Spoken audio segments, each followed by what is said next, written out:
go out each night.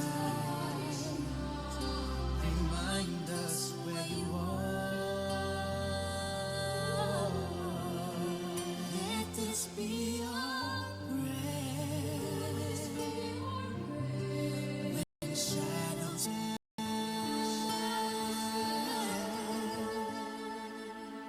lead us to a place, guide us with your grace. Give us faith so we'll be saved.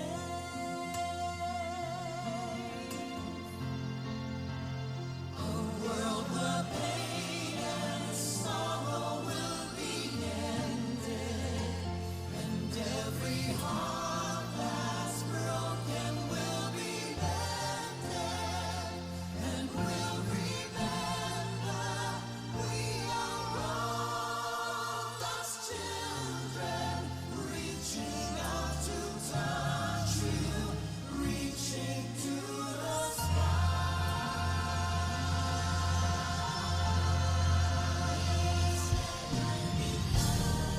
We ask that light become and watch us from above. We hope we soar will find. We hope we soar will find a soul to love, another soul to love. Let this be our prayer. Let this be our prayer. Just like every child. Just like every child. Lead to find out, lead to find out. Let us lead to guide us with your grace.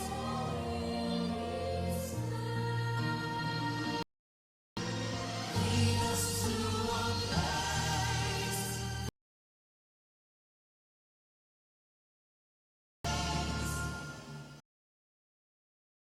So we'll be.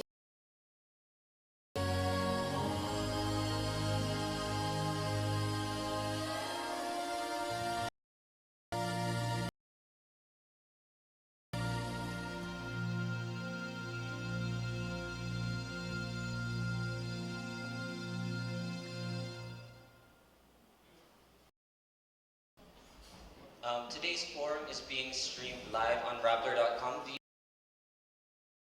media partner of Panaghimamat. So we encourage all of you to tweet your questions, photos, are saying here using the hashtag PH here in Cebu. Everyone knows that tomorrow is the second presidential debate happening at backyards. Have to see their platforms and their stances on the issue. But beyond this room, on Twitter, on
this reform is to introduce a new process wherein ordinary citizens on the ground, from the grassroots, can actually identify felt needs. Those are projects that they badly need. If you know planning process in the country, because there are a lot of sectors that come in the development planning process, usually the case is the people from the far-flung areas or even poor people really do not get to have their priority projects implemented. And the idea behind the bottom-up budgeting is to introduce a new way where it's the programs and projects that would have high impact on the citizens that will be immediately funded by the national government. So this is important because it is dangerous if it becomes subjected to political capture. If, for instance, a government official would suddenly come into power, they can easily use this process, capture it, not only stop the reform process in the budget, but use it for political purposes. The third agenda is the Pantawid Pamilyang Pilipino. When we went around across all the cities we've been to, when we asked them what are the programs and policies of the government that benefit you and you think should be sustained, across the cities, 4Ps came out as a major program that people think that benefit them and people think should be sustained. However, we've also noted a lot of people saying we need to make sure that good governance standards within the 4Ps are sustained.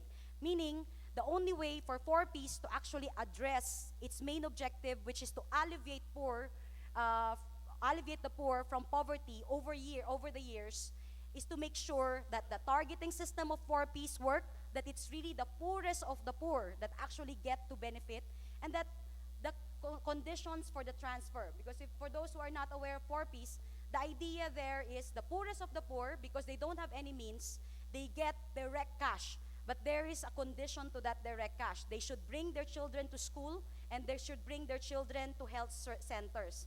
The only way, eventually 12 years from now, that poorest of the poor will now have a graduate, and that graduate can then alleviate their family from poverty. That's the whole point of 4Ps. But the key there is that it should be the poorest of the poor, and it should be that the poorest of the poor who are enrolled in the 4Ps would comply with the conditions of the program. Those would require good governance. So it's the challenge to make sure that that gets sustained.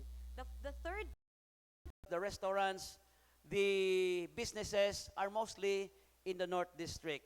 Now, we have this chance for the South through the South Road properties. And you are all aware of that. This has to be supported with very important infrastructures.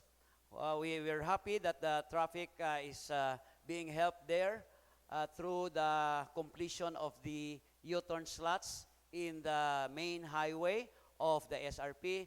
And now we are working on these highways already funded, 750 million, which I advocated for this from the first year of my term. We call this the SMART, or the Stormwater Management and Rapid Traffic Underpass, which will happen at the main backbone of Cebu. That is the Natalio Bacalso Highway, somewhere there near the SRP access in Mambaling. No? So because that's where the bulk of our constituents will be coming from, Tisa, from Basak, from Pardo, from Guadalupe, from Labangon, Punta Princesa. As of now, they are really grabe ang gubot diha sa traffic. So this big project is already for implementation. CTU extension. This is my way of addressing access to education. We know that there is this cycle, the vicious cycle of poverty. You know, especially in the South District, daghan kayong mga pobre, mga pamilya. So, siyempre, ang ilang mga anak, mga pobre, di po nila mapa-eskwela, dili makaangkon og mga maayong trabaho. So, they end up having their own families, and the cycle of poverty continues. We said that this must be stopped. We must make education accessible to them. And to address the mountain barangays, there are many of them, even with scholarships in the city government, they cannot afford to go to the city to attend to the schools in the city because mas taas pa ang ilang pamliti kaysa tuition fee. So they end up just not enrolling and just staying there. And this initiative, we do it by legislation. We made sure that funds are made available to have the extension of Cebu Technology University set up in the mountain barangays. These are mostly infrastructure in the amount of 75 million for 4 buildings. This can accommodate about 1,000, no, at least 1,000 students from the mountain barangays. And also scholarships so that the students who enroll there can enroll on free tuition fee with some support from the SW in terms of their books and other needs. Actually, I have prepared a lot of things. If I can just read some of them, I need a rostrum now. Do you want to give me more minutes? Because I may not be able to wait for the part where there will be questions and answers. Because I really have to go. Otherwise, the farmer leaders waiting for me there will also go away. Okay. Let me start with the first.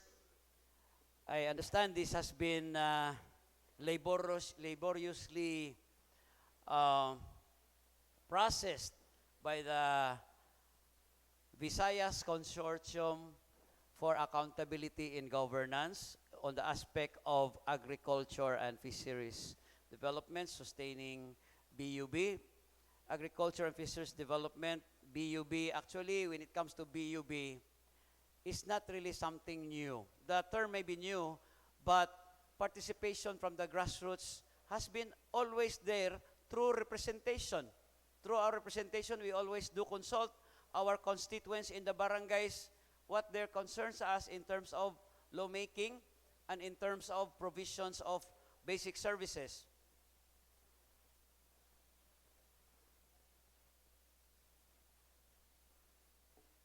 We know in agriculture and fisheries development, as reported by the data from the medium-term development plan for 2011 to 2016, the growth in the sector, 2.6% annually, has been below the target of the previous plan. And, you know, our problem, let me just summarize because I'm under time constraint. We are not competitive in fisheries and especially in agriculture because of some problems with our technology. We are not at par with other ASEAN countries. So let me just go directly to the agenda. We need to pursue the passage of a national land use law. This is already approved on third reading in the House of Representatives together with Raul Del Mar. But in the Senate, it has been withdrawn. We need to institute reforms in the NFA, the National Food Authority, bills pending in the committee deliberations in both houses, House of Representatives and in the Senate. To rationalize the Department of Agriculture, the DAR, we even want to possibly incorporate them. The DNR bills are pending in the committee deliberations. Work for the Accelerated Irrigation Act. Bills are also pending. And work for food safety and food labeling. On the sustaining and expanding participatory and proper budgeting of the BUB. You know, the mechanism, this involves much of the LGU. There's a requirement for counterpart funds from the LGU. And there are two modalities. This is quite lengthy, and even this could be longer than what Joy Acero has presented earlier. So I don't really have the luxury to share this with you. I wish I had all the time. So our observations that the involvement result in improved project identification and prioritization. I agree. Conclusions. Grabe ang paggamit ni ini sa pamulitika sa local government units. Although despite the fears that this will be used in favor of political allies, Depende kung kinsay nakapabor sa LGU, it appears that this is a good uh, application of a democratized decision-making process. So I have a number of recommendations here. Again, this is quite lengthy. I can share this with Joy and even with Rappler through your emails. Enhancing social protection program through the 4Ps. Again, this is another abused program. Barangay captains have been telling their constituents, if you do not favor this candidate, you will be taken out from the list. But fortunately, or unfortunately, many of them believe so. So they no longer choose candidates in accordance with their conscience, in accordance with what they believe in, because this is a matter of survival. Many of these beneficiaries really believe that if they do not listen to their barangay captain, they will be taken out, unfortunately. Fortunately, 4Ps mechanism is not based on political affiliation. It is a conditional cash transfer program, and the target poor households with children aged 0 to 14 years. It is aimed at reducing extreme poverty, we already know that, and hunger. And we are glad that the Daang Matuwid has amplified the CCT, the 4Ps program during the administration of Pinoy. I think we have approved, Raul, about almost 70 billion for the program, and which has expanded the beneficiaries multiple times. Anti-dynasty. The Constitution prohibits political dynasties. But until now, this remains to be defined what a political dynasty is through an enactment of pertinent laws. Then meaningful youth participation, access to education. I have already mentioned about access to education, putting up CTU extension in the mountain barangays, scholarships, anti-discrimination, HIV. I have actually addressed all of them in my prepared notes, but I think my time is up. Thank you very much, but pardon me, please. I have to go. I am committed, even before this was scheduled, to listen to the farmers in the mountain barangays. I do not want them to also miss me. Okay lang?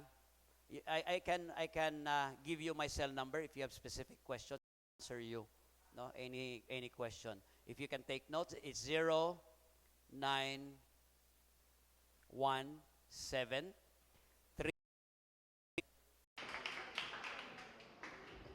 Next, we will hear from Mr. Carrillo, who is running under the United Nationalist Alliance. Can everyone welcome Sir Carrillo?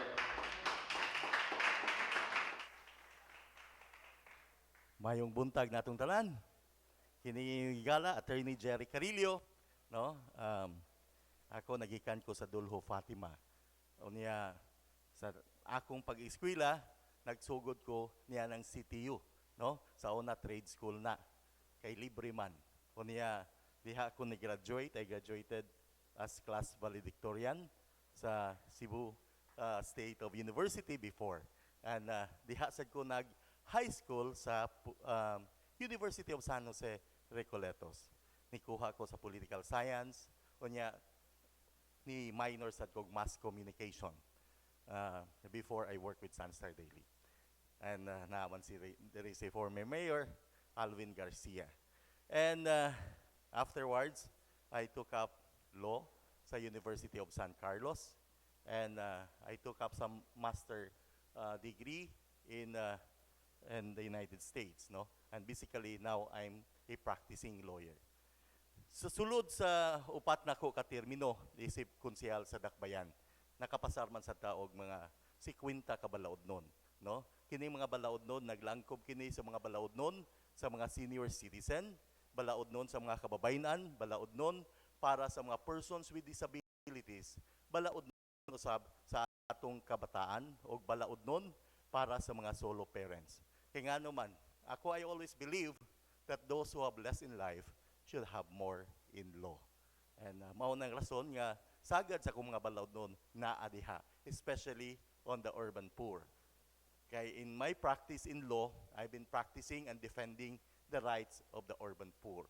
Mao nang sa dihang nahimo kong konsyal, pipila sa akong mga balaod nun is focus on the urban poor to be protected, no, sa ilang mga katungod, and likewise to be given by the state and by the government an opportunity to have a decent housing.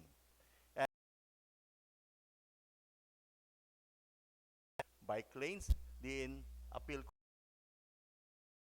mo identify no og bike lanes dinhi sa syudad sa Subo. One,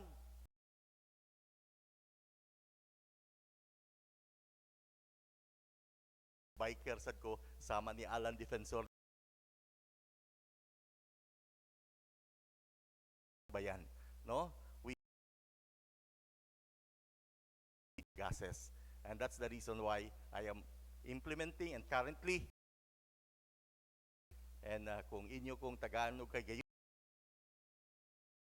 ngadto sa Kongreso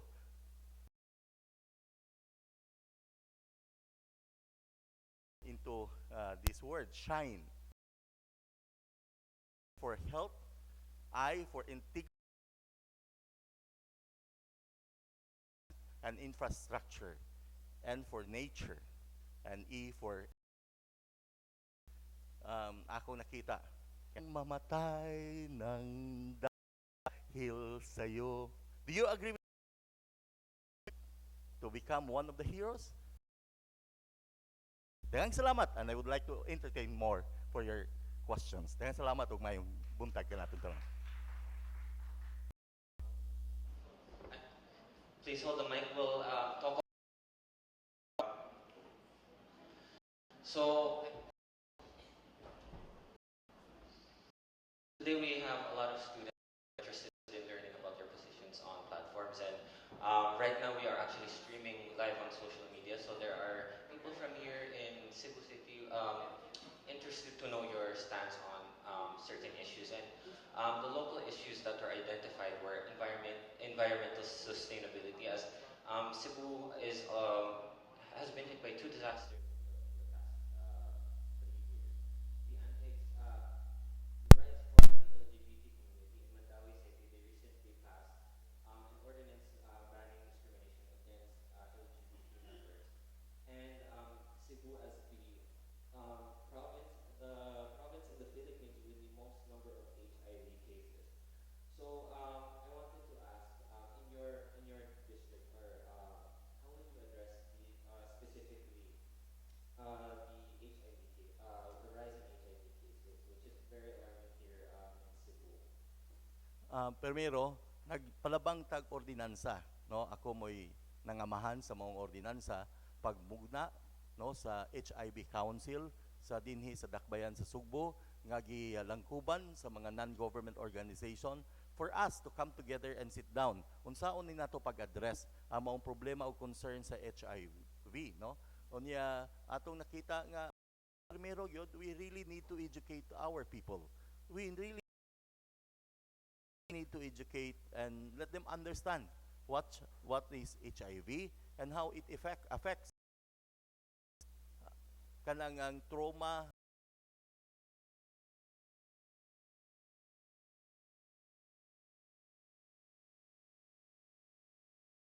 siya og natapdan ka og grabe yung nga sakit ang iyang pamilya mismo dili na halos mo mo mo paduol, no? So people really need to understand what is HIV and how to prevent the spread of HIV and how are we going to deal about it.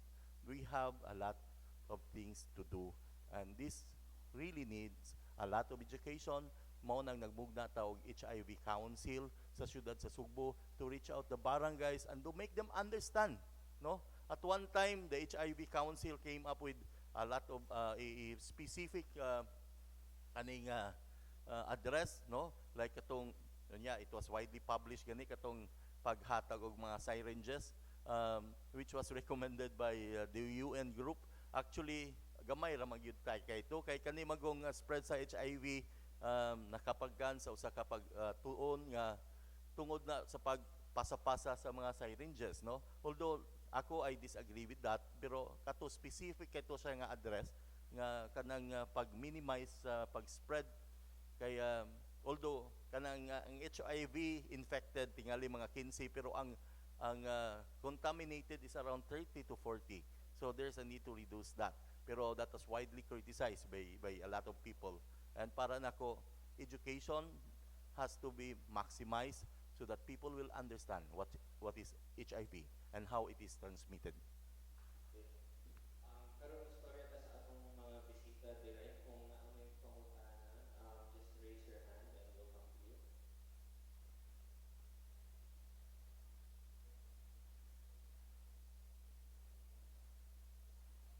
If there's no questions yet, we have a question here that came from a student earlier from University of San Jose Recoletos, Philippines.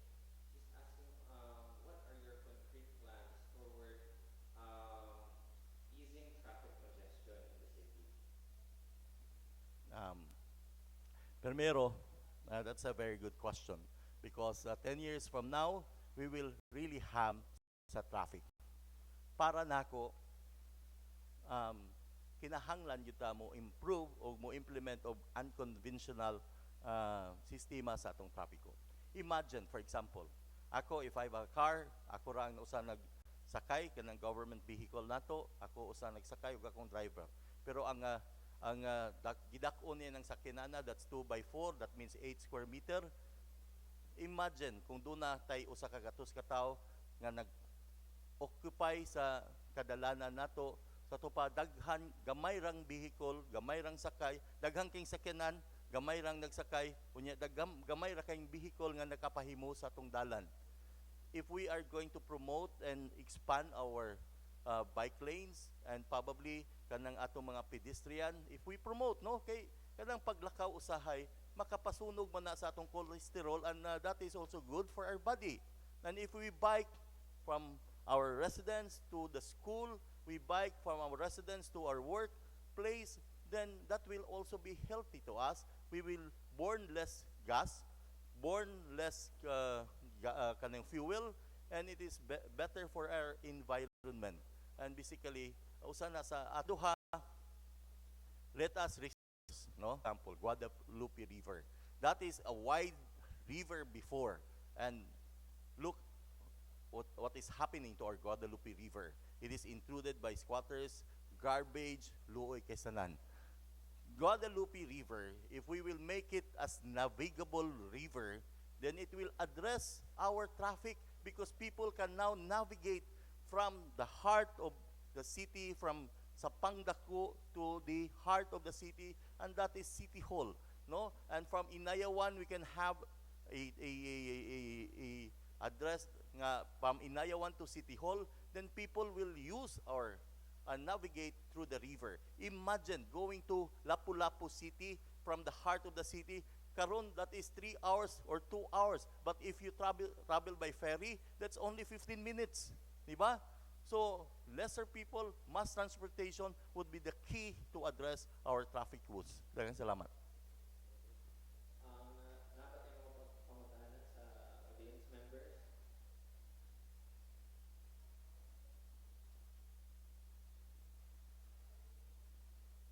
Okay, I think they're still thinking of questions. If I may add, no?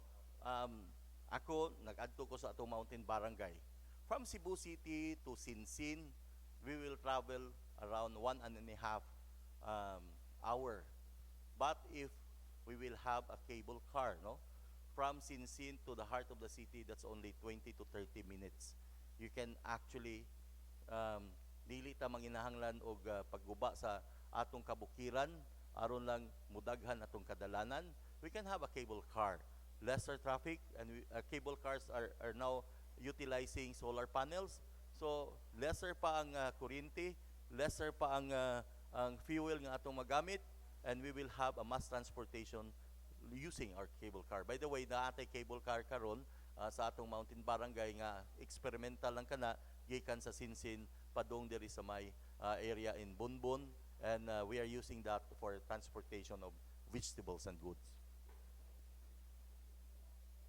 So we have this question from Kenneth Otara of Cebu Technological University, the main campus. Drugs are viral in Cebu City. What will be your action to make the entire Cebu City drug-free? Now, ang problema sa droga gyud nagsugod og magsugod gyud na sa pamilya, no? Kung if we are able to strengthen our family, if we are able to educate our young, tingali dili tingali na magkaanam kad dako ang problema nato sa droga. Ikaduha, ako as a government official, ako gyud ang nakita nga ang pagkamang sa droga ngadtos politika and ngadtos gobyerno governance, no? What I'm trying to say is that daghan kay mga nag-produce og nagnegosyo nining droga karon nga dunay connection sa gobyerno, dunay connection sa kapulisan, and it's a very sad state. And I think government has to address that. People in government, not just people in government, but everybody has to do their share. In terms of legislation or in enforcement, or what is your assessment of what should be done in your district? Is it our laws? Is it implementation?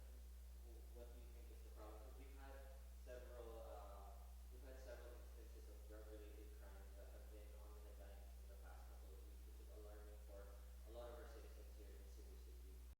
So, if you were elected congressman, what would be your first plan of action in addressing drugs in Cebu City South District? One is the strict implementation of our drug laws, no? Pagpalig-on sad, we need to strengthen our drug laws, especially on the penalty of police officer and government officials involved in drugs. They should not be involved in drugs, and they should help fight the crime menace. Okay. That's all the time we have for this panel. We'd like to thank you for joining us and entertaining our questions. So everyone, please thank Mr. Carrillo for joining us here today. Alright, and I'd like to remind everyone again that we are live streaming on Rappler.com. We are also updating people through our live blog on Twitter using the hashtag PHVote. All right, so we'd also like to encourage everybody to please assess your candidates in the 8 main issues that we have given you, mainly agriculture and industries, bottom-up budgeting, youth participation, electoral reforms, the 4 Ps program, HIV, environment. Also have 10 minutes each to give their platforms or explain their platforms, and we'll also have 20 minutes for paneling. Yes, sir. Yep. Maayong hapon na ba? Buntag pa, may buntag ka na itong tanan. Usually, old priest. So, the pilot said he jumped out. So, the priest says, you know, I have seen the world. I have served people. I'm going to give the last parachute to you. You are youth. You are young. You are the future. You have so many things to do for us. He said, so go ahead, get the last one. And then the boys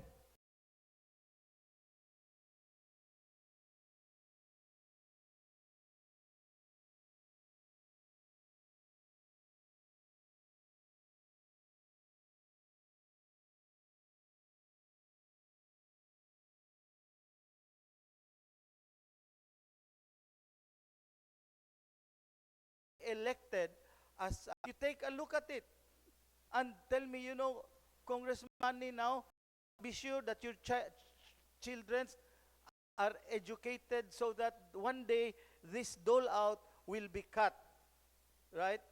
So be very willing to look at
So,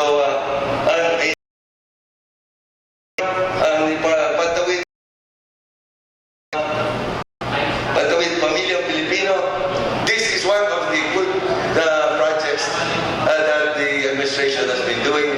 This is not a total rollout. The kids in school have to maintain good scholastic records for it to continue. And in addition, they have health services also. So it works this way.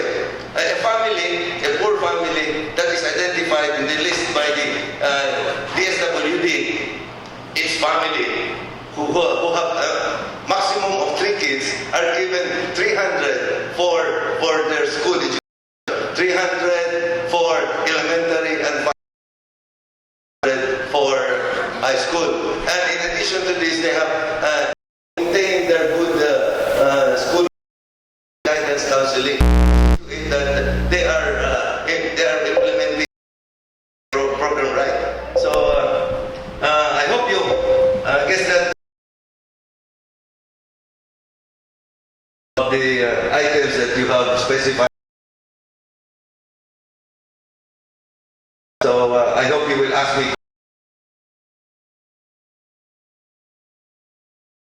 the question and answer to continue.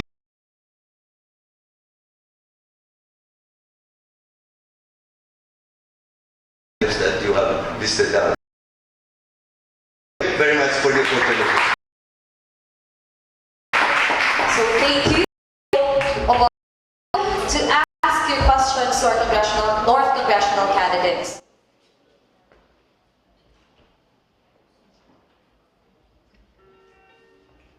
So don't be shy. There are people on the ground ready to give you the microphone if you have questions that you want to directly address to a specific candidate or maybe even both. So, to our candidates, I have here questions coming from the audience who are too shy to ask you directly. We have 2 questions from Ms. Corina Lucero of UP Cebu. This one addressed to Mr. Garcia. Can you elaborate more on how you're going to put a limit on 4-piece? As you know, based on the education of the children, see? So somehow those children will graduate. And what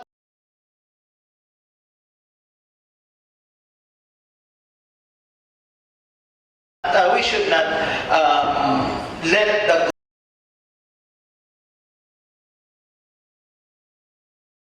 Addressed to both of our candidates. From Ms. Lucero of UP Cebu.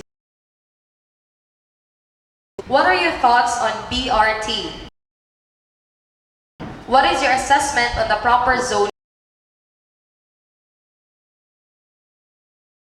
I have to be frank with you. The LRT is expensive to begin with. Traffic below will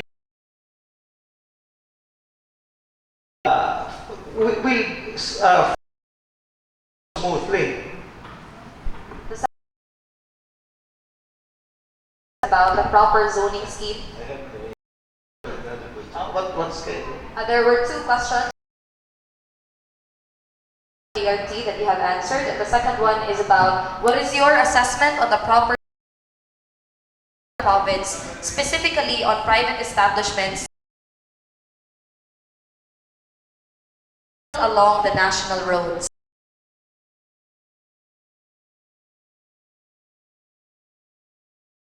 Right? Yes, sir. The city itself has its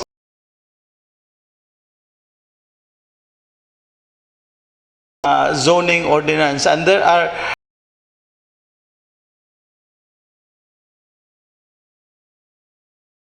national zoning law, but I am not very familiar with it.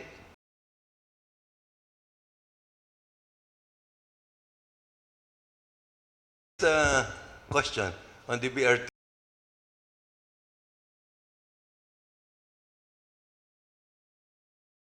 Like Alvin, we have been recommending way back on our years ago. And so this LRT that we have is now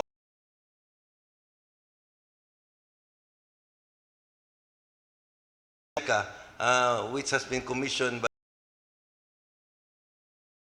by the Metro Cebu.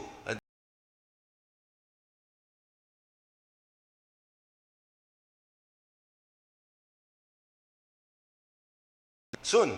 But that doesn't mean that it's either.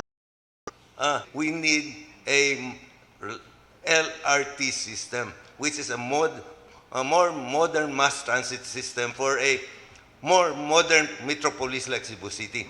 So our suggestion here is that this should be in line with the expansion of the roads. The roads have been widened. We have done a lot of road widening, but there is a limit to road.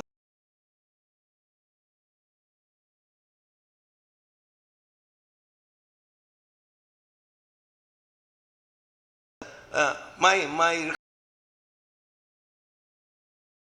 is that we go down.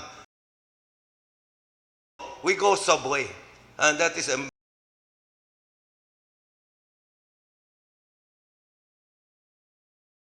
not only a light transit system down the vehicles, and even for the drainage system from the flow of the water in the mountains down here. Instead of flooding the area, then we can have an effective drainage system which will flow straight to the sea. So this is what we have recommended, and I hope that it is already proceeding. It is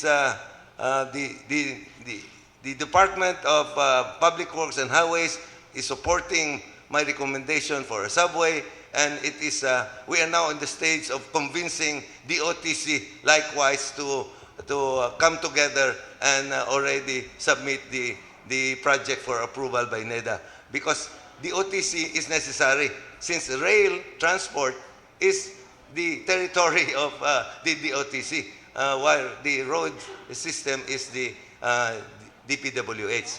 Now, on the second aspect of the question, yes, it's directed to the province, and of course there are easements fixed on the side of the roads so that we can have additional lanes there for bikes, for the pedestrian use. But the trouble is sometimes for laxity on the part of the local governments, the structures encroach on those easements. So we must have strict enforcement not to have these easements, built on, because we need this for additional roads in the future and even for pedestrian lanes. Okay, my next question would be about the anti-discrimination ordinance of the LGBT sector. Sir, as congressman, one of you will become one of our legislators here in the country. And as an ordinance in Cebu City and Mandaue City.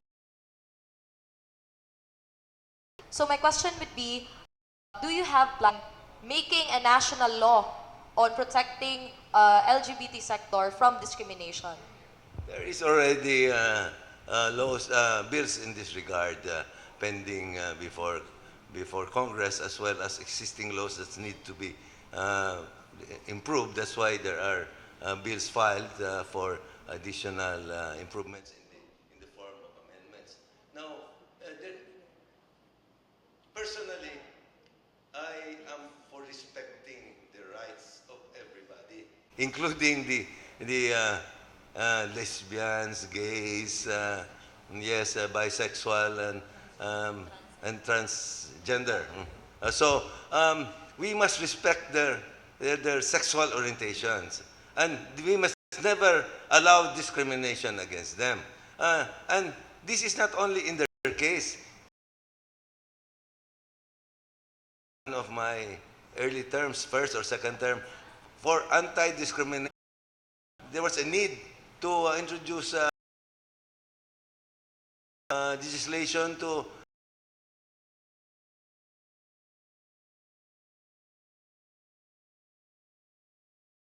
which was women. So there's also anti-discrimination on WDs. Is not allow any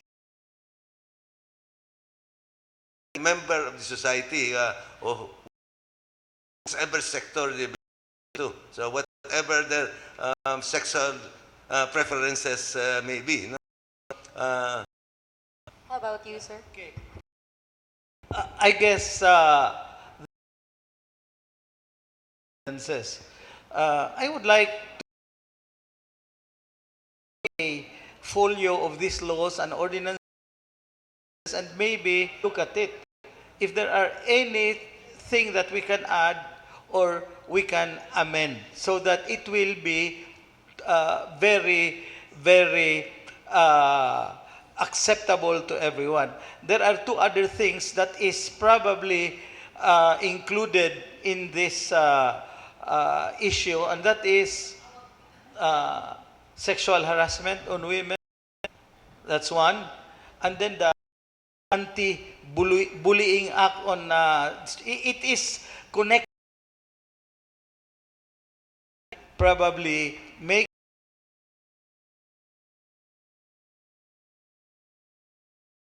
So just a quick follow-up question. The existing law protect the rights of the LGBT sector because you talked about amending laws.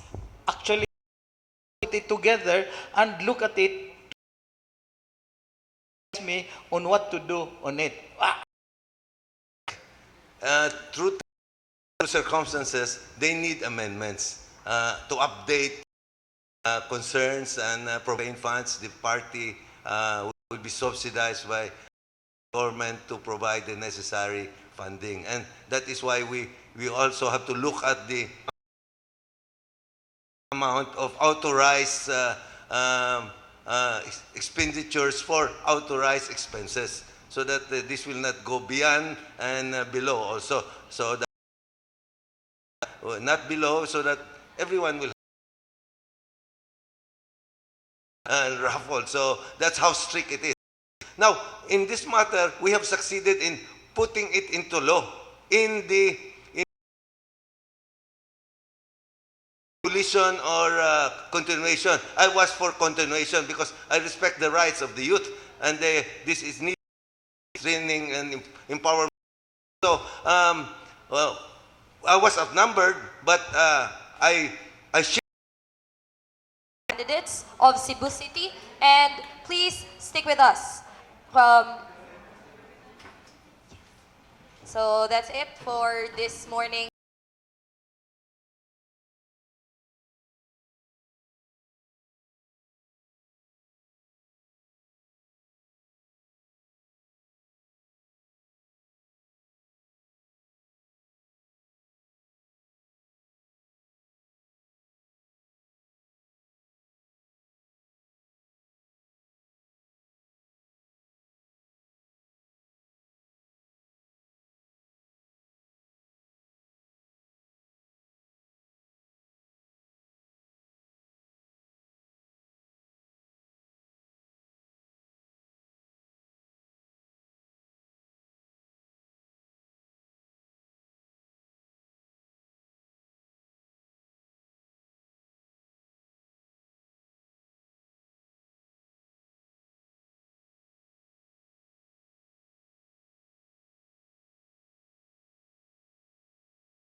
on our key issues. Now, we're going to review several of the issues that according to Comelec's latest data, at least 38 million voters are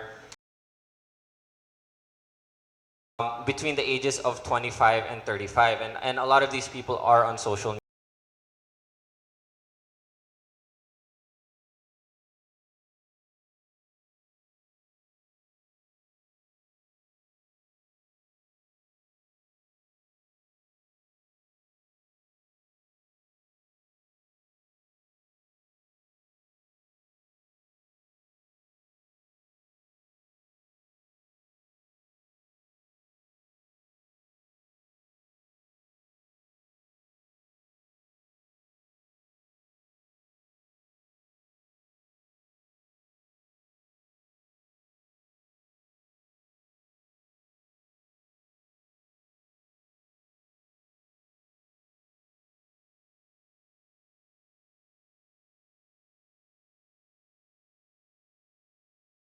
Lot of dynasty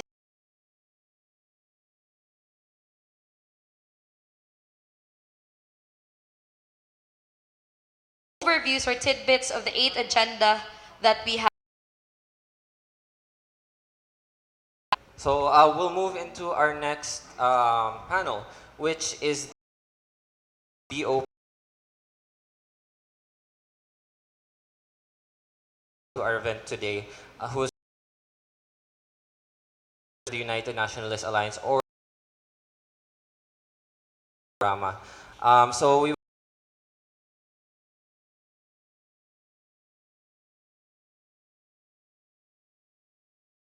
invitation that I received, there are 8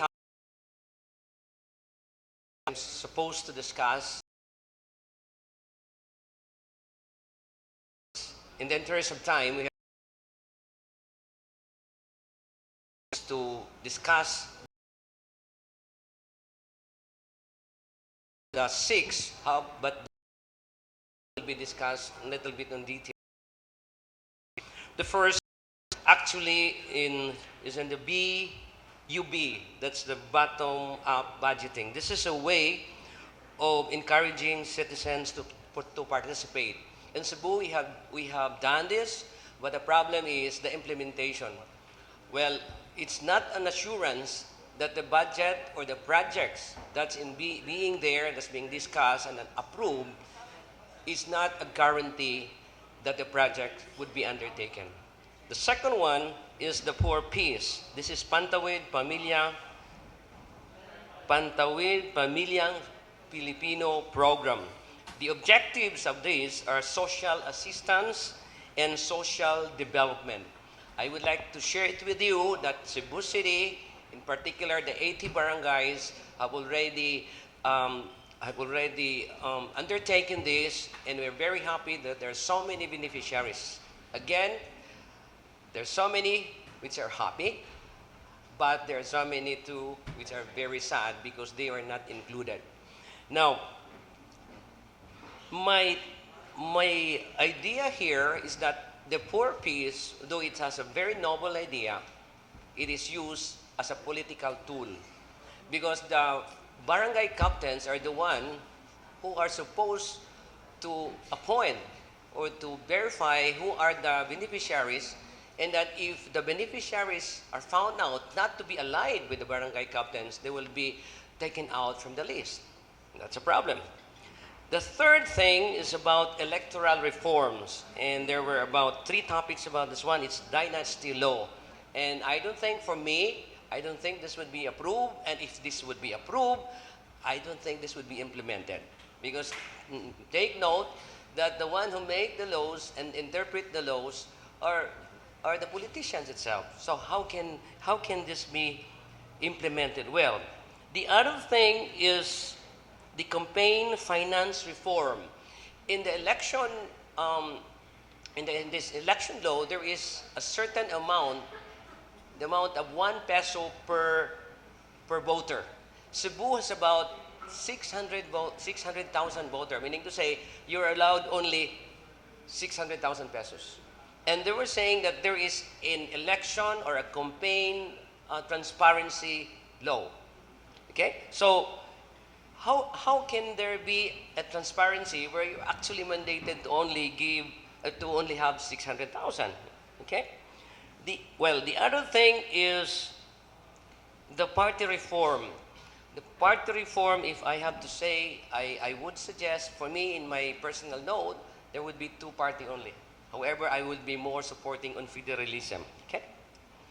5 is the youth empowerment through access of quality education and jobs. I am going to inform you that since 2009, the Cebu City government, through the leadership of the former Mayor Tommy Osmeña, we have a program that all graduates of high school from public schools, we are giving them 10,000 pesos as scholarship. And the next platform of Tommy Osmeña, that the graduates from public schools will be given 100,000 each per year. And the action of anti-discrimination, again, I'm happy to share with you that there is already an ordinance, okay, prohibiting discrimination in the city of Cebu on the basis of age, health, sexual orientation, and gender and identity and religion. Then, action against HIV. There is a very strange program in the city government together with the Department of Health and the World Health Organization that we are giving free sirens to drug addicts. Okay? Now, these are the things, but I'm going to have I'm going to discuss about the two items, the agriculture and climate change. Sure. 10 minutes. Okay, there's no problem. Agriculture.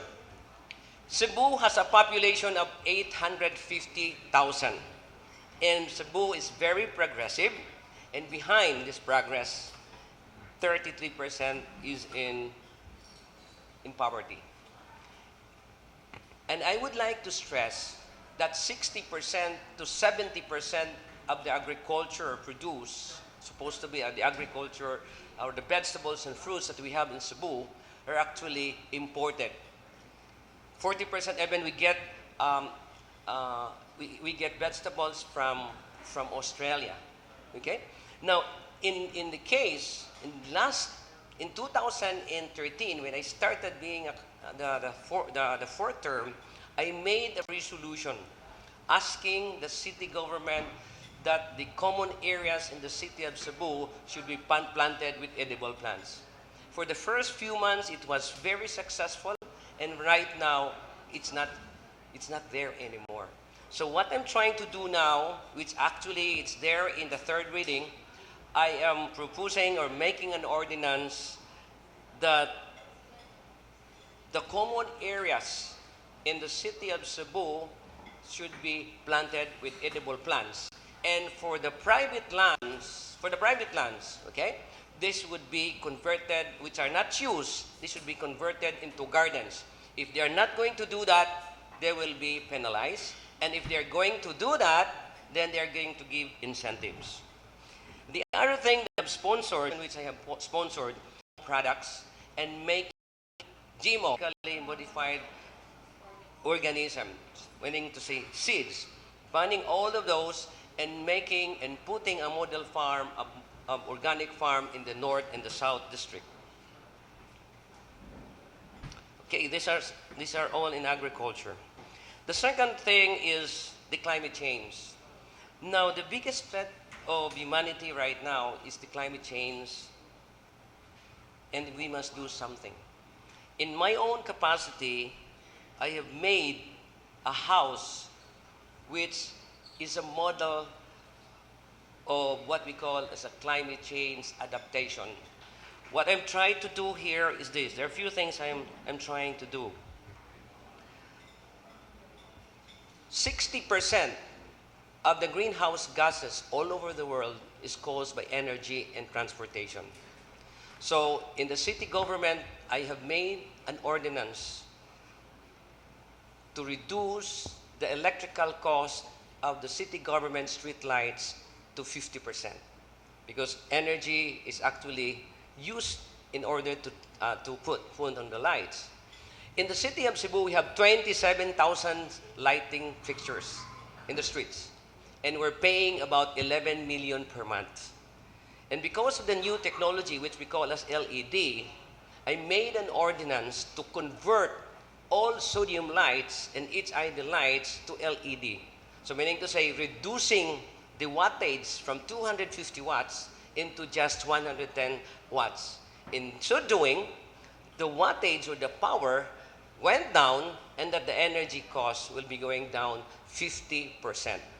If this would be implemented in the city of Cebu, take note that there is about 1,900 cities and municipalities all over the Philippines. If we can implement this, this is a very good project all over the Philippines, bringing down the cost and at the same time bringing down the energy and of course the carbon footprint.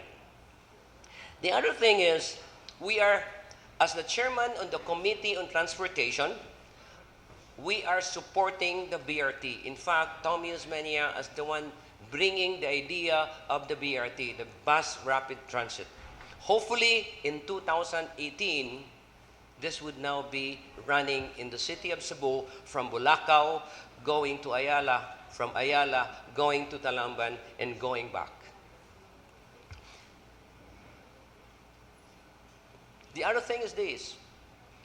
The city government, especially in the council, is supporting the renewable energy. In that sense, as the chairman of the Committee on Energy, I have made an ordinance, meaning to say there is an ordinance now in the city of Cebu to install net metering. What is net metering? A net metering or a net meter is a device, okay, that will monitor the power that you get from the utility or vehicle and the power that you get from your solar panels.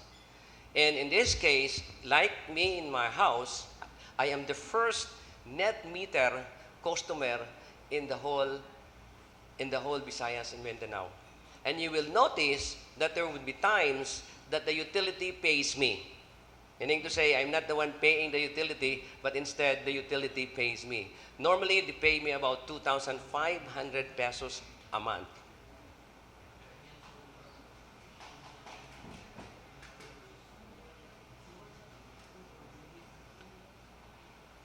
Now, lastly, I am advocating for the renewable energy because as we understand that energy is the one that giving a lot of carbon footprint. So that's why I am advocating that we Cebuanos would put in the solar system in our house. If we will be elected, we will be putting the first solar highway in Cebu City or in the province of Cebu. We started from Puente Osmeña, going to City Hall, going to SRP. And the second one is we will be putting the solar system at the top of the City Hall as a source of power supply. And lastly, there are about 80 barangays all over the city. We will be putting solar panels on each barangay. Thank you. Thank you so much, Mr. Archibald. So will you please take a seat there for the panel. So, Mr. Archibald, worth of time to answer the questions that the audience has. Jean Mary O.C. Her question is, to all candidates, that's you, what are your plans to empower and give assistance to senior citizens, PWDs, and the youth in your local areas? Well, right now, I would like to inform the body or the representative participants that also the PWDs assistance. And this financial assistance basically is coming from the taxes of the city government. If I would understand that if the taxes goes up, well, the assistance will be going up too. Well, that's good. The second question is with regards to the 4Ps. If the 4Ps project is continued, how would you cut off the people's dependence on its sustenance? Do you think it's sustainable? If not, project. That's a question from a UP student. Well, the first is the financial assistance, and the other one is development. I don't believe in giving assistance financially. The second thing is the development. I would support that. Okay. We have a question from, it's Ryan.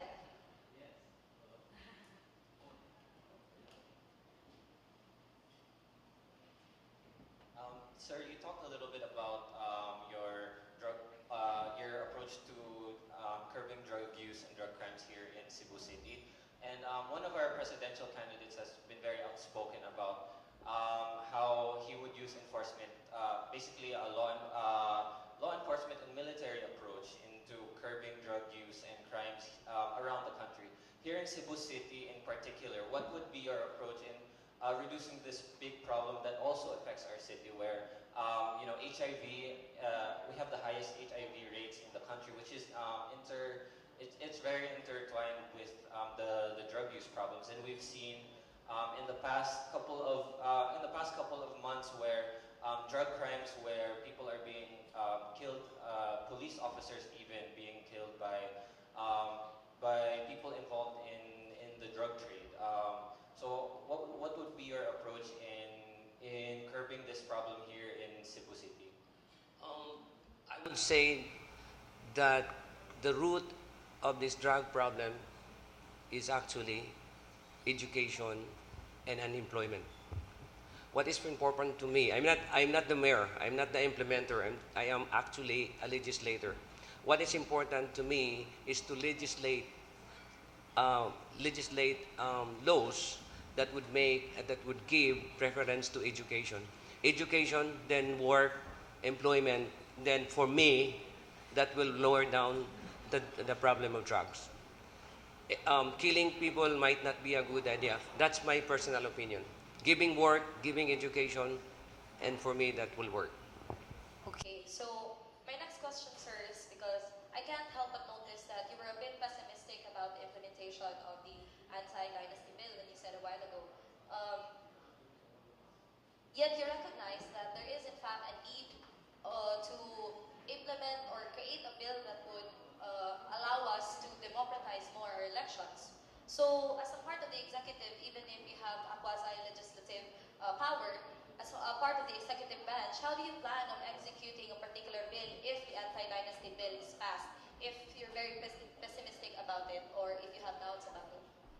Well, again, from what I have said, I don't think that this anti-dynasty bill will prosper.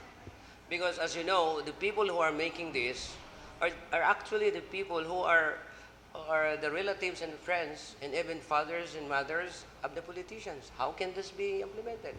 So how do you plan on, do you have an alternative proposal to stopping dynasties in our political? No, you cannot stop it, actually. Because, the voters are lured with money. The only thing is that the constituents or the voters should be informed. Because the voters are the one that will vote. Okay. So my next question, sir, is that I've also noticed that you are very green or eco-friendly in your lifestyle. You have solar panels in your homes, and you were the first one to own that machine that calculates how much you consume. And I commend you for that, for being very eco-friendly.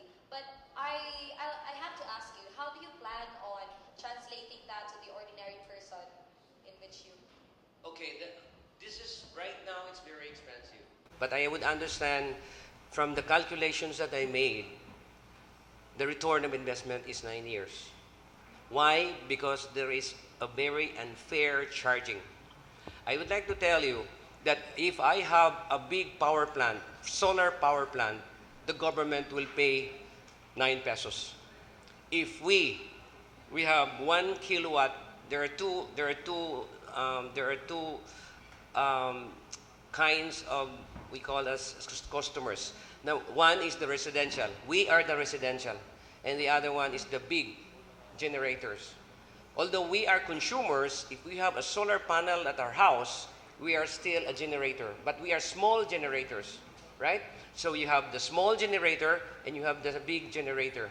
The big generators are being paid by about 9 pesos. The small generators, which is us, were being paid 5 pesos. So what is important here is that the government should realize that this is unfair to small generators.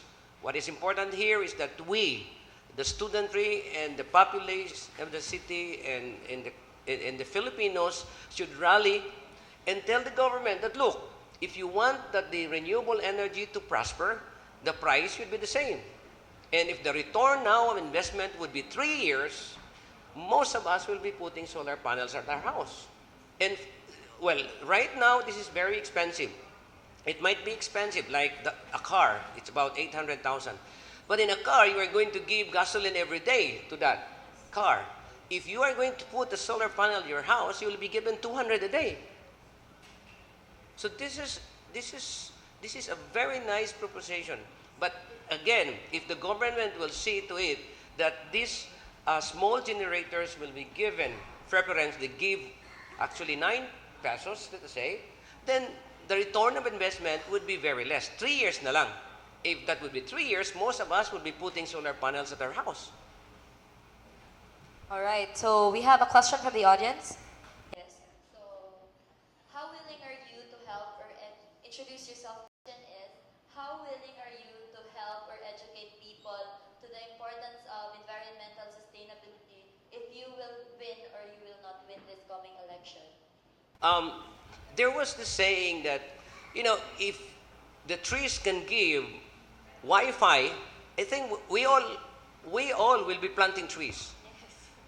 But the problem is, the trees can only give oxygen for life. We don't. Did you get that? So what is important here that people should realize that if we use too much energy, these are disasters. Disasters. It's very clear. If you use too much air condition, you use too much energy, like refrigerators, you use your car most of the time going back and forth, you're actually giving disasters. And what is important for the students is to impart the knowledge that you have to other people. For example, in the Philippines, we're about 100 million Filipinos. And our cell phones is greater than that of the population. It's 120 million cell phones. The cell phones, you have chargers, right? Each charger will consume 10 watts when it's charging. When it is not charging, it's basically using a minimum of 1 watt. So kung dili nimo tangtangon, it's 1 watt. Let us say, 50 million will not unplug, which I think it's more than 50 million. If that 50 million will not unplug, the power that will be consumed is 50 million watts. Did you get that? If that is 50 million watts, that is not used, actually, the power or the cost of power is 500,000 pesos an hour. Okay? You multiply it by 24, it's 12 million pesos we're throwing away, plus the fact that we are actually giving greenhouse gas up there. Now, if we can educate people that, look, every time you are going to have a cell phone which is full, you remove it. So everybody removes it. Then we can actually save 12 million. TV, LED, you have a remote control.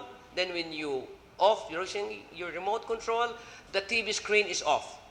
Did you get that? But if you are not going to unplug the TV is still on. You see that? How many TVs all over the Philippines that are still on, but the screen is off? I think 99%. We should educate people in order for them to realize that this should be done. Last thing, this is very noticeable. When you're building a house, people in the Philippines use color roof. And according to science, color will absorb energy, will absorb heat, And what is the reason why that the roof in the Philippines are all colored?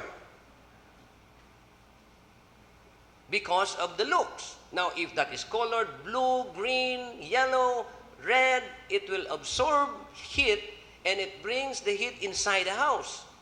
Then when the house is so hot, what we do is to what? To buy air conditioning units. But the problem with us, we don't know what is comfort cooling. Comfort cooling for Filipinos is 24 degrees centigrade. But what we do, we put it to the highest mode, which is 17 degrees centigrade. Now, the motor in the aircon has two. One motor is for air conditioning as the compressor, which is 80%, and the other one is fan. So meaning to say, if you are going to put that to 17 degrees, the motor doesn't stop at all. And then when the motor doesn't stop at all, it's very cold. What happened? You make ourselves comfortable, you buy comforters. When we buy comforters, this is grabe kabaga, palit na sagdag, what? Washing machine, which are very big. And this is something that we Filipinos don't realize that we're actually killing ourselves. This is a practice which is not good and this is not sustainable. So, I don't know if you guys know that. And I think you know this, you don't practice it. Okay, do you still have questions? Yes. Good afternoon, Councilor Nestor Archibald. I'm Magdalena Robinson. I'm from the Cebu United Rainbow LGBTIQ sector. And I'm not here to ask you anything about LGBT advocacy, but it's very interesting to listen to your green advocacy. So I'm interested in if there is an existing ordinance about green advocacies in the city. That's the first question. And my second question is how to convert existing buildings and infrastructures into a green infrastructure development. So I hope there are guidelines. I hope if there's an existing guideline, how to convert it into a green, responsive buildings or infrastructure. So that's my questions. Okay, let me answer you first the last question because this is the one that I was able to digest. Now, buildings, I am trying to make an ordinance right now. They call that as a green building code. Green building code is meaning to say what you're going to do is to build a building which will have a less harm to the environment. When we talk about green buildings, what comes out into our minds basically is the energy cost. Because energy is the one that's giving too much greenhouse gas. Okay? In the design of old or new buildings, lighting fixtures that is used should be environmental friendly. So less carbon footprint. Now, if you use incandescent lamp, the price is very cheap, but the overhead is very, it's very costly. We have technologies which we call as the light emitting diodes, which could be used in lighting because this is the one that we normally use. That's number one. That's lighting. Okay? The second one is the air conditioning units because 60% of the house or in the building is actually consuming electricity coming from air conditioning units. In air conditioning units, when you choose an air conditioning units, you should have a high EER, energy efficiency ratio. If the energy efficiency ratio is high, then gamay kag bayranan. But this is costly, mahal. If the energy efficiency ratio is low, barato niya, pero dako kag bayranan. The next here, again, I'm mentioning about aircon. Air conditioning units or aircon basically depends on what is the temperature of the house. Okay? Akong gisulti ganina, if you have a roof which is cold roof, it will bring heat inside the house. Okay? So the one that I'm going to suggest, if you're building a building or a house, your house, what you do is to use a color which is light color because light colors actually reflects the heat of the sun. Did you get it? And the second one is the orientation of the house. The orientation of the house is very important because our wind is coming from the north going to south. We call that as amihan. And you have another wind which we call as the south from the south to the north. So when you are going to orient the house, okay, make sure that there is what we call that as a passive cooling. When the air comes in one entry, it goes out to the other exit, di ba? So meaning to say, the moment there's airflow, this would be less ang ikainit, so meaning to say, dili kay ka magamit og aircon. Now, the other thing is refrigeration. In the house, 30%, mostly 30% of the cost is coming from refrigeration or your refrigerator. There are so many ways to minimize cost. The refrigerator, when the refrigerator is open, no? Sige, open mo, this will have a high cost.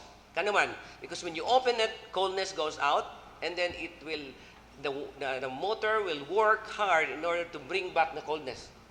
Nakakuha ka? So meaning to say, you need to have a technique.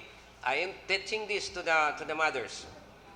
When you buy, let us say, kanang isda, when you buy fish, it's very cheap there in, let's say, in Pasel. 4 kilos, for example. Then in 4 kilos, then, mangutana ka, do you know when you, it's time na? 1 minute. Now, you know already, pila ka kilo man ang imong gamiton in 1 cooking. But most often, when you buy kaning isda, you would just clean it and put that inside the fridge. And when you want to use it, pakuhaon niyo the entire thing, meaning to say you open, then you close, then you actually use the tap, use the water, and then throw the water away, and then cut. Then ibalik na sa dimo. The best way is you should know pila man ka kilo mong kinahanglan. If you need 1 kilo, then you put 1 kilo each in one plastic. If half kilo, you have 8. Diba ka? And then, if 4 kilos, 1 kilo each, ibutang na nimo, the moment you use it, you just remove 1 kilo and you close it and that's finished. Did you get that? So these are the things, small things that you should realize, and we need to practice this at home. And take note that all over the Philippines, if we can do this, then we will bring down the electricity cost, thus bring down Sorry, the sir, this is all the time that Okay, we thank have for you. But thank you, sir. Thank you for participating in our debate. Thank you, everybody, for giving your questions.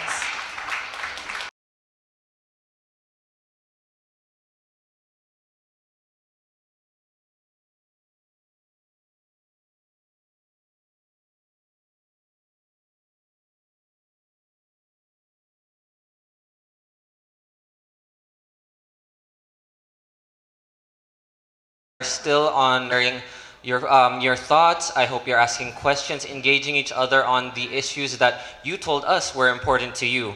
Now to remind everyone of these key issues that we identified for Cebu City, they are environmental sustainability, anti-discrimination or LGBT rights, and Cebu's rising cases of HIV, which worry a lot of the youth in Cebu City. So to move on to our final panel, is the race for the Cebu City Mayor's office. We invited both parties to join us from BOPK, and we also invited Michael Rama of the United Nationalist Alliance, but he could not be here with us tonight. So right now, I would like to call Sir Tomas Osmeña, who was the former mayor of Cebu City and a congressman.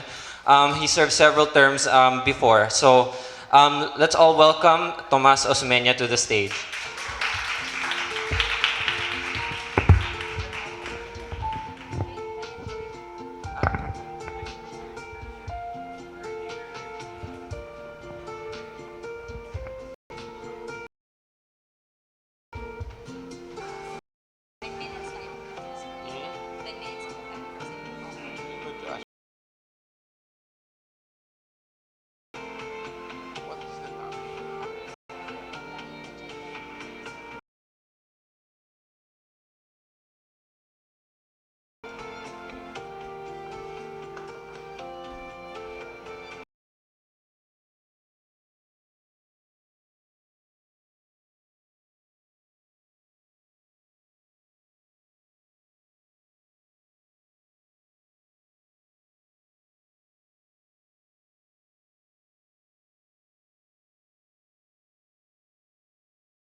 the role of the city government.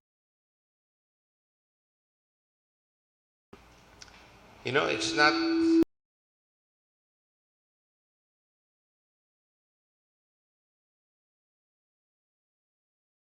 it is.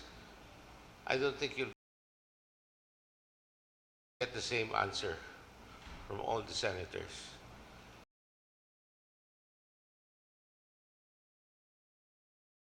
And I'm the one who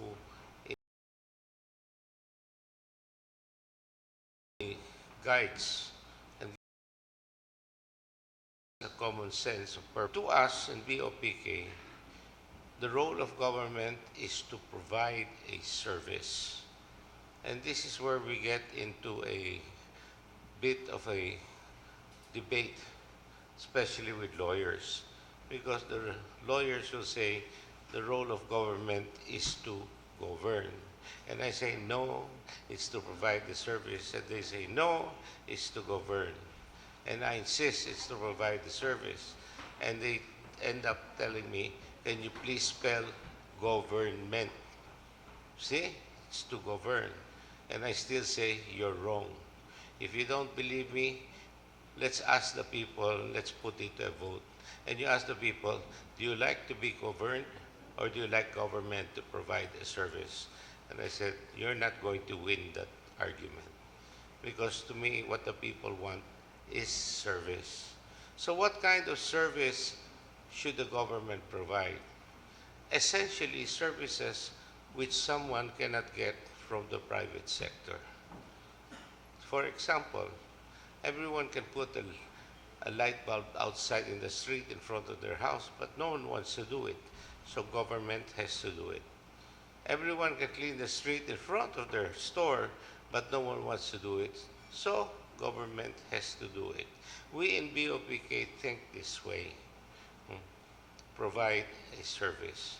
So if there is a problem somewhere, like in education, we have many private schools, but there are some that cannot avail of education, so government has to provide it. Medical, there are many private hospitals here, but there are some who simply cannot avail. So that's where government comes in to fill in that deficiency. Practically everything in our concept in BOPK is to provide a service because the private sector is either unable or unwilling to do the job. So San Miguel Corporation is not willing to provide the Philippine Air Force, so government has to do it. SM is not willing to sponsor an embassy in the United Nations or in New York, so government has to do it. That's the role and justification of government, so that our country can function complete. No. So if we agree that the role of government is to provide the service, then it does not become an issue of policy. When you read the local government code, it's an issue of policy, which means power sharing, sharing the money. This is your share, this is my share, this is your responsibility, this is my responsibility. We in BOPK do not think that way. We always see which services can we provide. And as so, it's not a policy problem. It's a management problem. How do we provide the service that's needed? How do we do it cheaply? How can we do it efficiently? How can we do it on a timely basis? And how can we do it with transparency? That is our central core. That is what BOPK is all about. So if you you're from Ateneo de Manila. There is a book that is written by the Ateneo Graduate School of Business called Blue Way. This was written a few years ago when I was still mayor. And they cited 10 models of outstanding leadership and management services And one of those 10 models, you had others like Banco de Oro and basically leading companies, the private sector. But one of those models is the Cebu City Mayor's Office. And I'm very proud that I was able to form a special function and a model that was even cited by the Ateneo Graduate School of Business. We formed a special team in City Hall, which we call the Mayor's Management Team. And there were basically about 80 of us. And I trained each and every one of them. Now, what makes the Mayor's Management Team unique is that you cannot just join it regardless of who recommends you to join it. All 80 of them have to be cum laude graduates. The only exception is summa cum laude or magna cum laude. But if you're not a cum laude graduate, you cannot join. I don't care if Cardinal Vidal or whoever will endorse you. If you have a cum laude graduate and you're not from Cebu, I don't care either. We just need somebody who knows how to think. And so we put this together, and it attracted the attention of Ateneo de Manila and cited it as one of the 10 top models of the country. Now, the name of the book, by the way, is Blue Way. Now, what we do is we just look at the delivery of services and how things can be done. One of the biggest problems in government is red tape. You'd be surprised. Some people say the biggest problem in government is corruption. You know, sometimes I think that's not exactly true. Red tape is a bigger loss to in the use of people's funds than corruption. Oh, there's a lot of corruption, no question about it. Maybe they're running neck and neck, but red tape is basically a major issue. If you were to run a project, like for example, the building of a Mactan bridge, okay? Of course, most of your expenses are construction costs, cement, this and that. But there is a portion there that's called administrative costs. You know, this has nothing to do with the materials. This has nothing to do with anything else. But this has to do with the job of administering the off-field offices, the telephone bills, etc., etc. In a construction project, 10% is very high. But you know, in government like City Hall, administrative costs, if you were to spend 100 pesos, administrative costs can be as high as 80 pesos. So you're spending 80 pesos just to get the 20 pesos done. And that to me is a major cost. And this requires a tremendous amount of reinvention and rethinking and revaluation. So when you talk about a platform of government, you first find out what services do the people want. There's jobs, there's infrastructure, there's the barangays, there's the women, and there are different sectors with their different concerns. And then you find out what are your resources, and you just try to allocate it so that whatever you have is spent as wisely as possible. But the people also have to know once the last peso is spent, that's it. Okay? We're not going to go beyond that. We shouldn't be going into debt because that will build up into the future. So you see, we in our group, we're very different. People think this way, and we actually start from the people themselves and what they need. And then we work backwards. So if there is a problem, say, in one particular locality or one particular barangay, the first one, from a management standpoint, the first one who should try to solve that problem is who is the government's representative in that area, who is closest there. Maybe it's a barangay councilor, maybe it's a barangay tanod. It starts from there, and if you can solve it, it goes back to the barangay official. And if the barangay official cannot solve it, it goes up to some division in City Hall. And if he can solve that, it goes to department head. And if the department head can solve it, it goes to the mayor. In other words, the job of the mayor is to do all the things that the other people cannot or unwilling to do. That's why he's the mayor. That's why he gets the highest salary, because he takes the toughest assignment. Hmm? So my orientation is basically how to get things done. First, what needs to be done, and how to get it done. What needs to be done has to be answered by the people themselves. So the formation of a program of government should essentially come from the people themselves. And if you want to do it strictly according to theory, the first thing you should do, what's the first job of government, is to listen. Don't talk, just listen. And listen to the different sectors, and you prioritize what their concerns are. First, you have to find out if there's a problem. Second, you have to define that problem. Third, you have to quantify that problem. Huh? And once you do so, once you have it all lined up, then you allocate how are we going to solve this problem. So let's put it in real terms. Okay? Let's say I call a meeting of members of the educational sector. I will have a workshop with them, and we will ask them first, no? In your sector, it is now the year 2016. How would you like your sector to be like 10 years from now, 2026?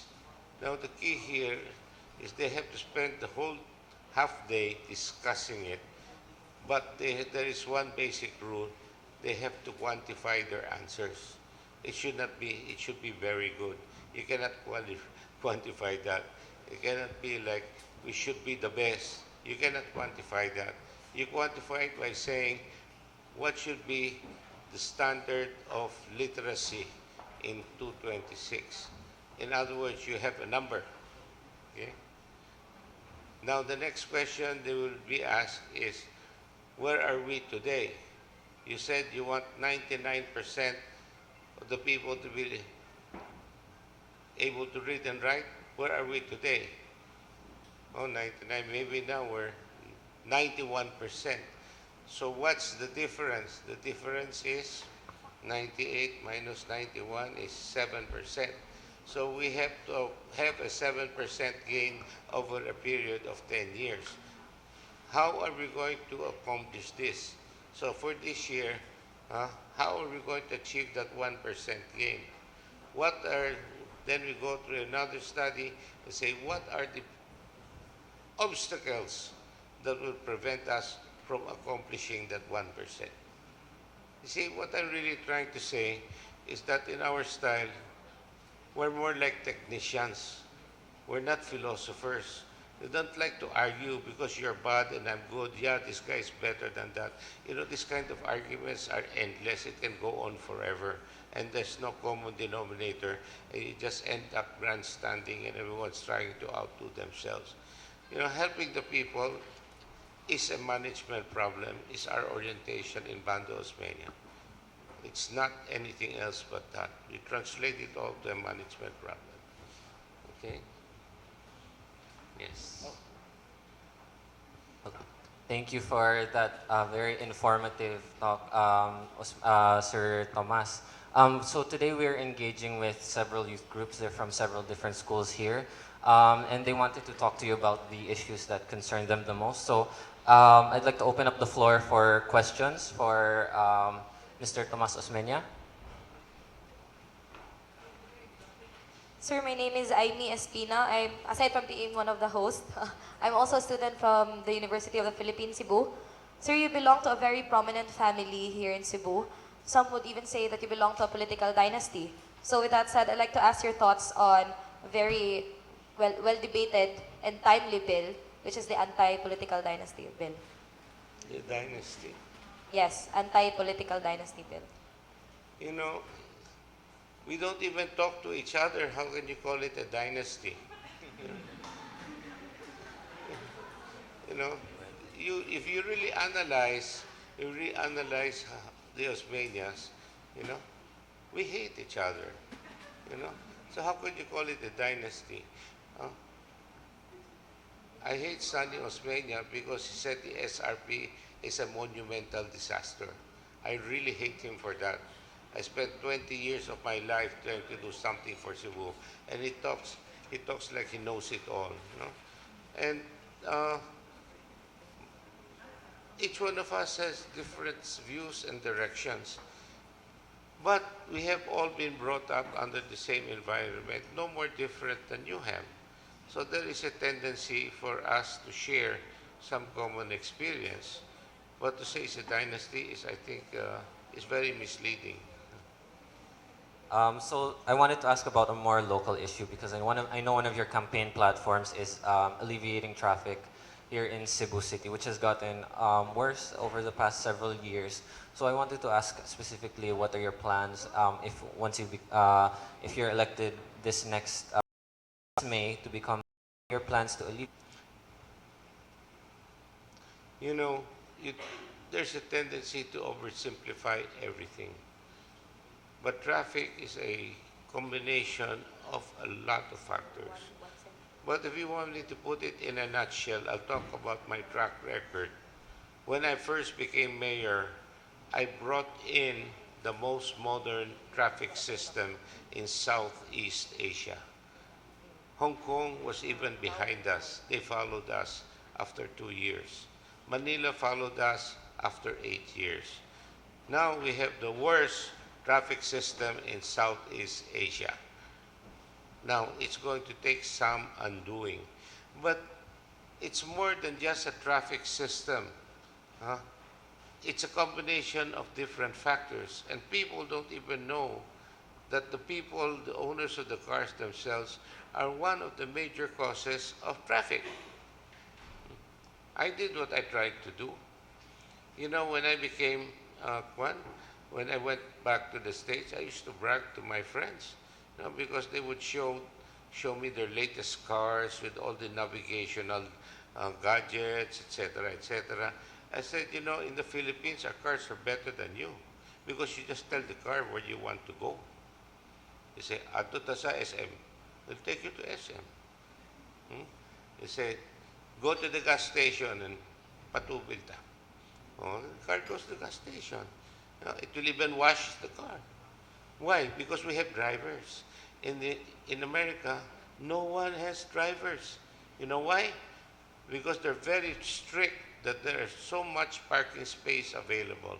Here, even people with an old car has to have a driver. Give you an example. Okay, you know, I hate the traffic situation, but anyway, I'm going out. Where are you going? I'm going to Mercury Drug in Fuente. Okay, I'll see you later. So I go. I bring a driver, right? Now, when I arrive in Mercury Drug, I go down from the car, right? And what does the driver do? He drives around. At what speed? Crawling. He's looking for parking space. It's like a procession around Fuente Osmeña. And he's not the only one. Everybody is doing that, and people say, why is the traffic so bad? Eh? One, there's no parking space. I was very strict in in approving building permits until they would provide parking spaces way in excess of what is required by the National Building Code. But we lost all of that. Now you look at IT Park, there's no parking in all those high-rise buildings. Now you look at all those high-rise condominiums, they don't have any parking spaces. You look at the one of that 101 there in Mango Avenue in front of St. Teresa's. Huh? 800 units, 400 parking spaces. Now, I talked to the owner. I said, you know, how come you don't have enough parking spaces? He said, Tommy, the people, these units are not for rich people. These units are for poor people. Why? I said, you think poor people don't have cars? You're kidding? How much your units are They cost maybe 2, 3 million pesos. If you have a 2, 3 million peso condo, you don't have a car, it only costs 50,000 pesos to buy a used car. Now, where will they park? Oh, anywhere at night. So they clog our streets. So you see, parking is like fighting an all-out war on all dimensions. I remember when I first became mayor, hmm, I looked as a baseline, what was the collection of traffic fines by the previous mayor? The collection of traffic fines in the year before I was mayor was 100,000 pesos. In my first year as mayor, it went up to 440,000 pesos. In my second year as mayor, it went up to 1,600,000 pesos. In my third year as mayor, it went to over 3 million pesos in collection of traffic fines. At the end of my term, a few years later, it was, I don't know, it was somewhere less than 20 million. But did that solve the problem? No, but it helped. But we also have the situation here where the number of cars that move into our city increases by a major factor of 10-15% more cars every year, and the roads are the same. So, as early as 1992, I studied the BRT system. It wasn't even known as the BRT. In 1997, I went to Curitiba, Brazil, just to see how it worked. And now, we're going to have it maybe after 5 years. It takes so long to set up a system. So, to answer your question, how are we going to solve the traffic here? One, we have to kill everybody. That's like eliminating crime, you know. We can eliminate everybody, there'll be no crime. But as long as people here have cars, we have to deal with it. We have engaged in urban planning of trying to expand the city so that the growth goes more to the outside. But our policies are such that it's more going to the inside than going outside. So we create more congestion in the inner core, and the solutions become more and more expensive. And this is not really the best way to go. So to answer your question, when you solve something like a traffic problem, you have to think way ahead, even before it becomes a problem, so that by the time the problem emerges, the solution is already in place. I think we have another question from the audience. Go ahead, stand up and say your name and where are you from. I am Guayat Pabinget from UP Cebu again. So, what I caught is that you are particularly proud of your party, the BOPK, for your brand of service. In fact, BOPK stands for Bando Osmeña Punto Kauswagan. I think this is one of the proof that your name, Osmeña, is a selling factor of your party instead of your platforms.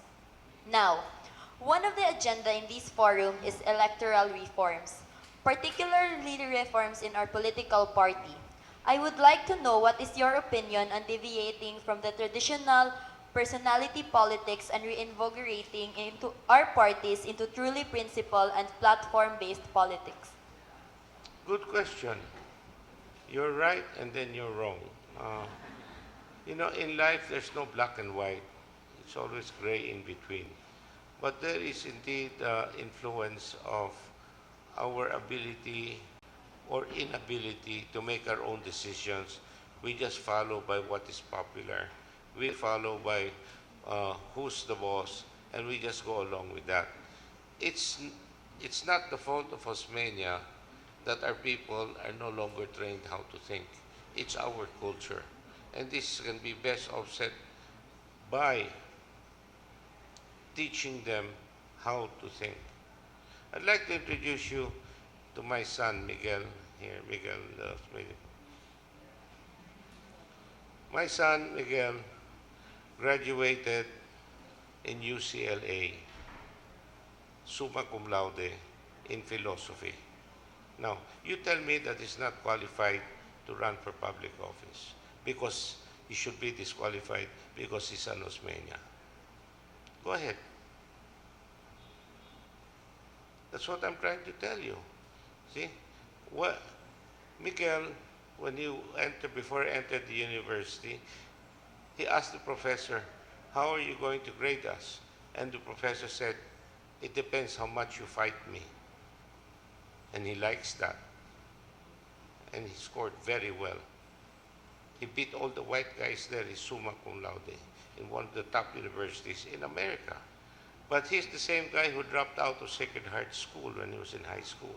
He only had one passing grade, PE, because he could not get along with the school. He always fights with them. Because see, in our culture, you just have to memorize. You'll get summa cum laude. But what happens? You have to learn how to think. See, what we're doing right now, we say, why are you endorsing him? Who cares? Why can't you make up your own minds? That's why I'm here in this forum, so you can listen and find out what's good for you. No? So don't use the family as an excuse. No? I did the SRP not because I'm on Osmeña, but because I studied, and I studied very hard, and I put all my effort into this. And so I have something to show. So, but because I'm on Osmeña, you should not vote for me. Something's wrong. You know, it's not unusual for the son of a guitarist to be a guitarist himself, for the son of a lawyer to be a lawyer himself, for the son of a doctor to be a doctor himself, because that was part of his upbringing and that's part of his culture. So what are we? If we're going to have an anti-dynasty law, let's also have a similar law that if your father's a lawyer, you're not allowed to be a lawyer. If your father is a machinist, you're not allowed to be a machinist, and so on and so forth. No? See? But then again, I also agree with you that people, because of people's dependence in going along with the last name, that they don't bother to think anymore. They just vote kay because ilado yun na, no? So it's a matter of education. It's a matter of showing off on what has to be done. We elect people because of their popularity. No? That's not so bad, actually. But the thing is, when the person leaves, the personality lives with him. In other educated countries, like especially in Europe, they have ideologies. In an ideology, they go and support an idea.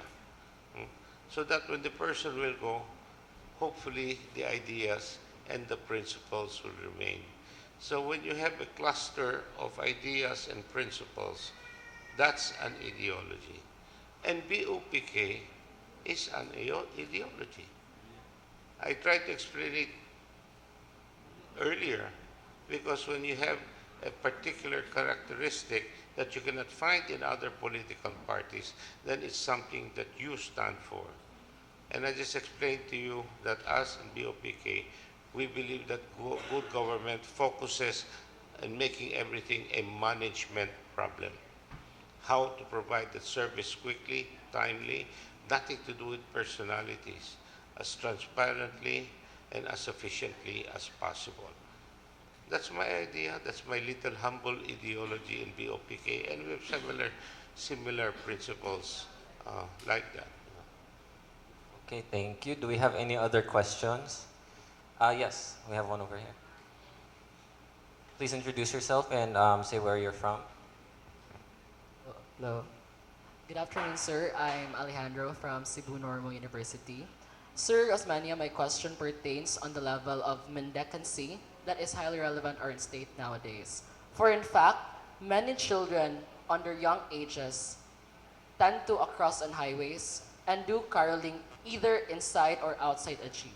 This is an indication that the lives of these children are vulnerable and detrimental to these things. Given a chance to be a mayor, what will be your initial actions on these problems? I don't think I understood the whole question. On the street children, there's a lot, he said there's a lot of children on the street caroling, knocking on cars, having to address taking these children off the street maybe. I'm not sure I quite understand what you're saying, but you're talking about children in the streets. Essentially, what is their chance of becoming mayor? No, no. How would, Sir, take I- them, okay, okay. or how would you take them off, get them off the streets? Okay, so Sir Osmania, my question pertains on the level of mendicancy that is highly relevant in our state nowadays. For in fact, many children on their young ages tend to cross on highways and do caroling either inside or outside outside a jeep. This is an indication that the lives of these children are vulnerable and detrimental to these things. Given a chance to be a mayor, what will be your initial actions on this problem? We have been working with children for years, but that's basically the advocacy of Mrs. Osmeña Margot. Even before I moved to the Philippines, she sponsors children from all over the world, including the Philippines. And when we became mayor, she set up many models that she started that's not found elsewhere. The concept of an Operation Second Chance is the project of Margot Osmeña. The drop-in center, the Parian drop-in center, is a concept of Margot. The um, mobile school is also a concept of Margot.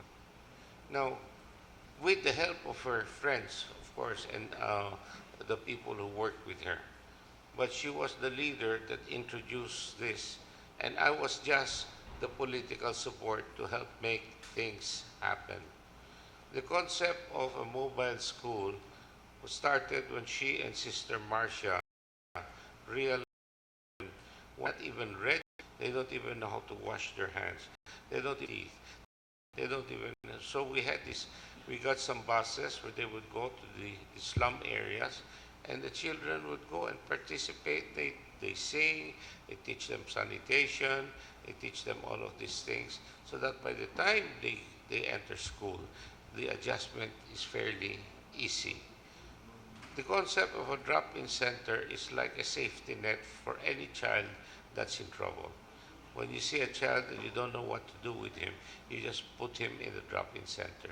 And the drop-in center will accept everyone except children afflicted with drugs. They can't handle that because it will create problems to the other children.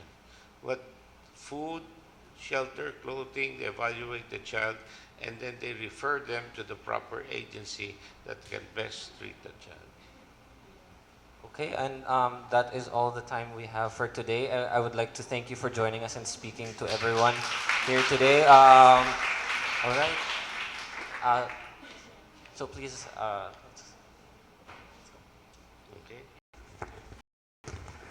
everyone give a hand for yeah.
involves not just really putting to task the politicians and public officials occupying local posts.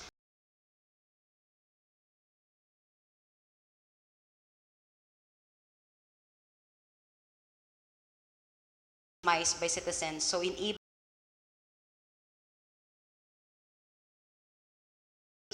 terms of the efforts of the central government as well as efforts that are particular, we really wanted to focus on the congressional. Our assessment of the administration is that in terms of the reform agenda, legislative reform for by citizens, the freedom of interest and the social contract, we're not a administration. Weakness of the reform process, your inability to pass very important agenda that are critical in sustaining whatever reforms are there. So for instance, this government has been very strong when it comes to transparency and participation. However, what are the mechanisms that will ensure that this actually gets to be continued? It will still largely dependent on leadership because you're unable to pass the freedom of information, you're not able to pass certain legislation that will tilt the balance in favor of the citizens. So the rules of the game, which is basically your laws, are not changed because Congress at the moment haven't really delivered in terms of realizing key reform agenda crucial in sustaining the transformation that we have that have been started not only at the national but also at the local level. So the congressional, we made sure that we tap them as well as the local legislative body, and it's good that the vice mayors are also here, being the chair of the local legislative body. Anyone else want to share their reaction to the panels that they were listening to today? Well, with regards, I'm representing the LGBT sector in Cebu City. And I'm here because I always advocate active participation of LGBTs, especially in governance. And because we had success in passing the anti-discrimination ordinance of Cebu City, actually there are two already in Cebu City, which is the Mother Ordinance, the Anti-Discrimination Ordinance, and the Anti-Discrimination Commission Ordinance. The challenge now is that the executive, it was passed 2012, but the executive is not implementing the ordinance since that time. So it's a challenge, and there's no lack that efforts been made in the city council because they passed the ordinance as well as appropriated budget for 2 million. But then still, for that 3 years time, there was no implementation of the ordinance. So I was here and I was just a bit late in raising my hands. I tried to ask former Mayor Tommy Osmeña if he commits to implementing anti-discrimination ordinance as well as how to reprimand businesses and for incidences of discriminations, not just for LGBTs but for everyone, stated in the anti-discrimination ordinance of Cebu City. So it's a bit disappointing because not every candidate was here and to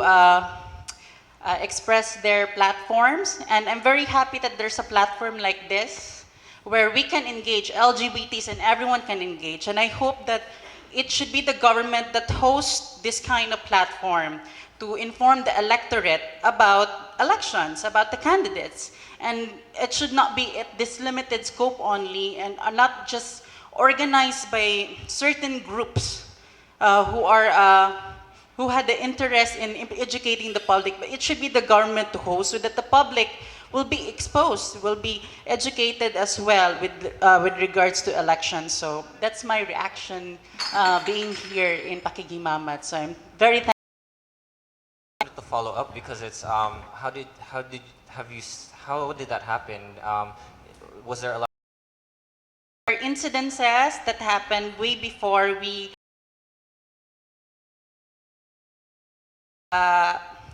revived the Cebu Pride March. Acts, some transgender that maybe because of hate crime.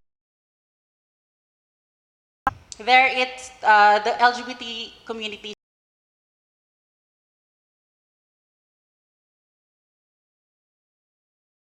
slaughtered, and then we strategize on how to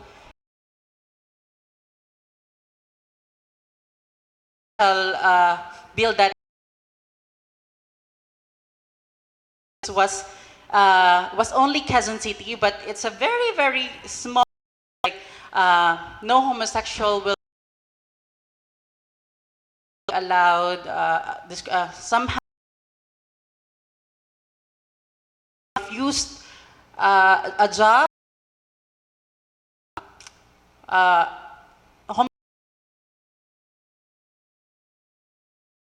Refuse of a job, something like that. Only sentence discrimination ordinance in Quezon City. So that was a very controversial lobbying for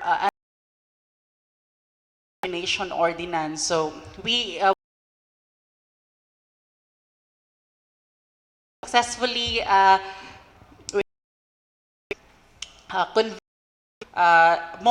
most are from you have to strategize also the majority within the council.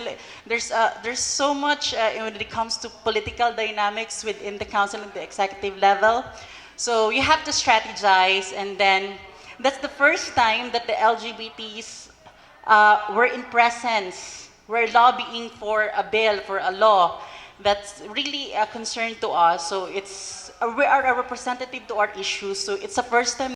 It's an active participation for the sector. So we were happy, and and there was a unanimous decision in approval of the bill in 2020.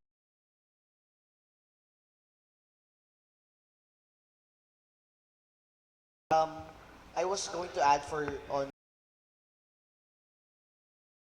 no? Kasi we believe community move. For example, they ring across the entire country. Like LGBT or HIV or environment concerns, they ring across from Tugigaraw to Tawi-Tawi. And we've seen that the power to change or to address those issues will really come from communities. So debates like this, forums like this are important because local government is where you start the change that you want in the Philippines. Parang to solve the bigger issues in the country, you need to start in the communities. Okay, go ahead. So, as a representative of the student body, we are very thankful that student organizations from different universities from Cebu City were invited to this forum. First and foremost, because it is one way how this is an eye-opening forum for us students to be aware of what the issues our city is on right now. And since the election is coming, it is also a way that we should not only be aware of our national elections, we should also be aware of our local elections, since what David said, that we need to look on the smaller scale to solve the problem of the bigger scale. So that would. Okay, and Miss Mining, feel free to join to chime in. Well, first of all, now the Philippines was founded in Cebu.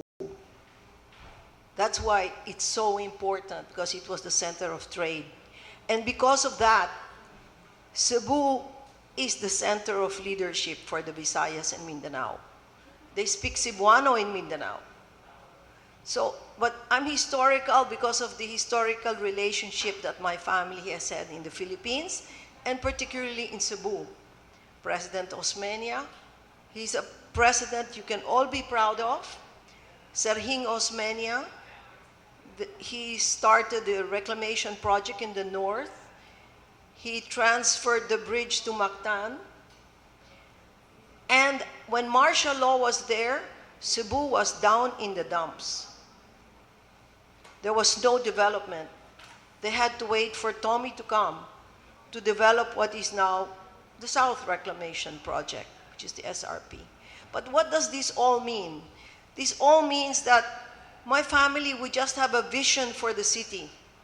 Not just a vision that's going to last for one election, but for many elections and for many years, which after we are gone is left for the Cebuanos to remember.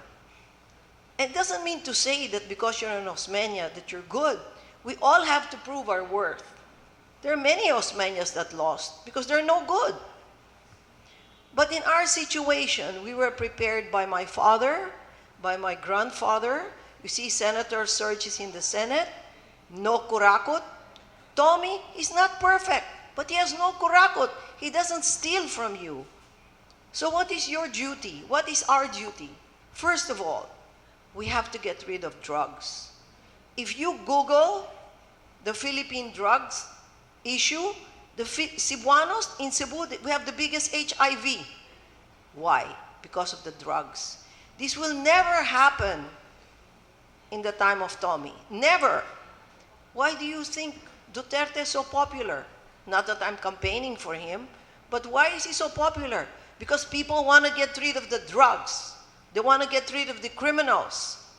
And this is what we need to do. We only have one city, one home.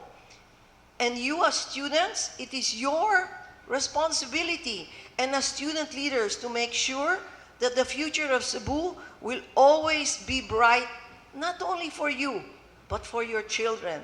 We must get rid of these drugs. We have to bring BOPK back into power. Everyone there, the Team Rama, they're all BOPK. Where did they get their training? BOPK. But what did they do now? They just steal and steal and steal from the city. And after we are gone, what will happen? He has one more term. More drugs?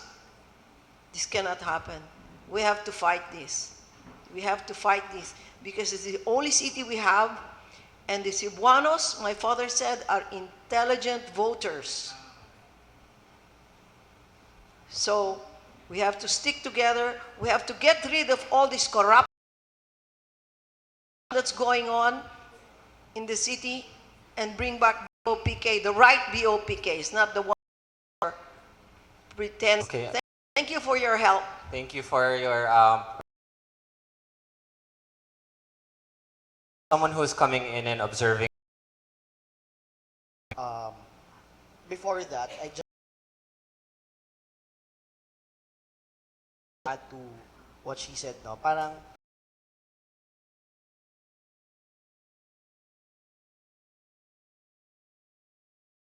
talking to mostly millennials tong mga palaging sinasabi sa Filipino or palaging sinasabi ng mga experts na Filipinos very short memory. I think that's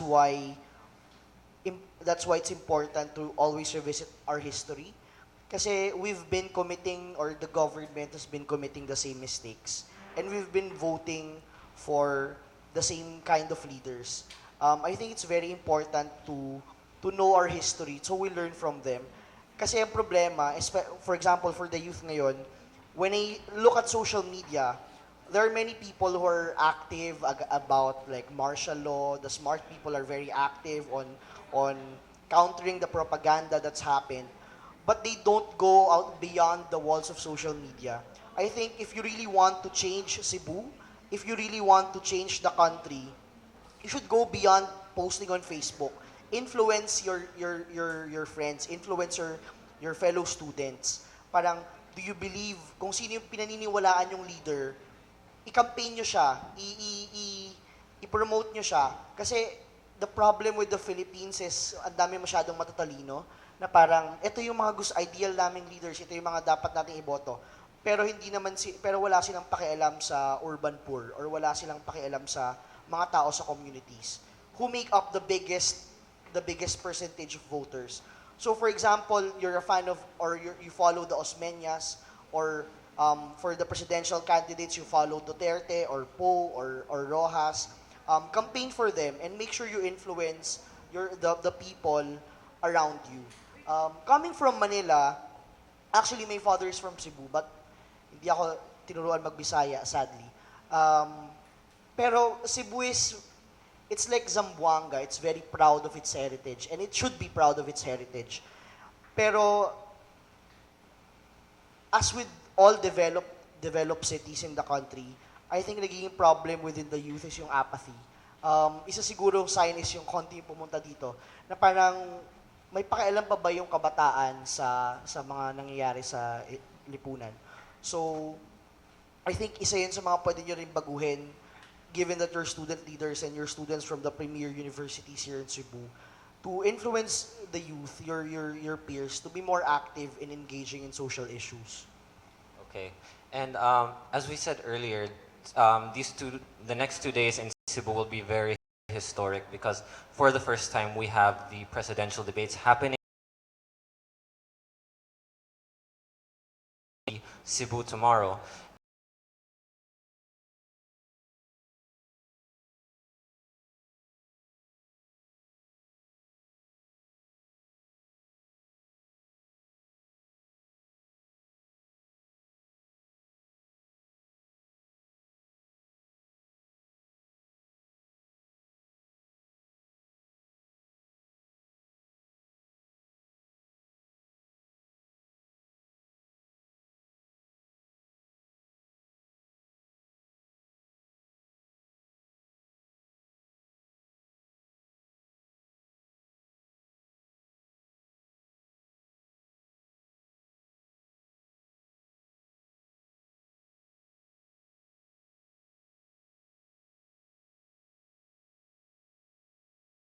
A level playing field if you have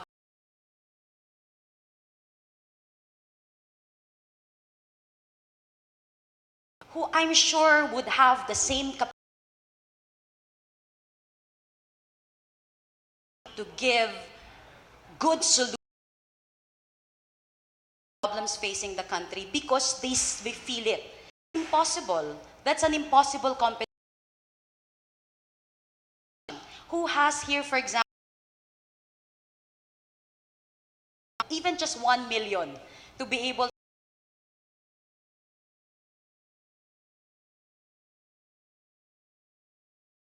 a lot of fisher folks, a lot of LGBT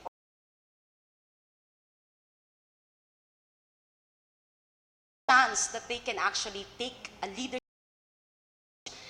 because the playing field is not leveled. The whole point of somehow maybe to at least level the playing field. More people in the nation in the I'd just like to point that out because I think it's that side of the debate that has not been highlighted in the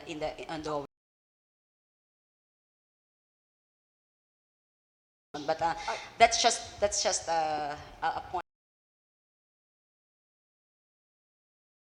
Yeah, well, I beg to disagree because if you notice, if you've been involved in the election, you will notice that the BOP is a group. Now, not everyone are not with any, but the team, they win as a group. It doesn't necessarily mean if you don't have any money, you cannot become head of the country. Look at Ramon Magsaysay. But mouth, and you have to show yourself as a leader somehow. But that's the difference between the BOPK and the other political parties. If you notice, for the last 20-some years, they're always winning because they help each other. Doesn't necessarily mean they're all rich, because they are not. You just have to open your mouth, and you have to show yourself, and you have to get your groups together. And this is one time, election time, where you have the power to change the leaders that you do not like. So, I'm not necessarily referring to the BOPK specifically, ma'am. Just on the area of political dynasties. But I think having candidates who do not have the means is the exception to the rule. It's not the norm. The norm is that you have the means. So glorifying very exceptional cases may not be the best way to say that we have the power. I mean, if you look at studies abroad in terms of whether voices of the poor are considered in the electoral process, it's the way for the voices of the poor to get enfranchised is that you have really a very strong systemic mechanisms that are in place, state support that are in place to enable the poor. So we usually have the tendency to romanticize spaces as if there are spaces, it's automatically empowerment, but it's not.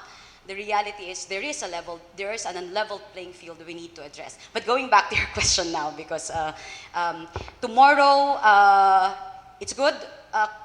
It's good that you have debates and you have COMELEC that is really facilitating this, and the media very actively very much involved in the discussion. I would like the candidates, to go into the detail of their strategy.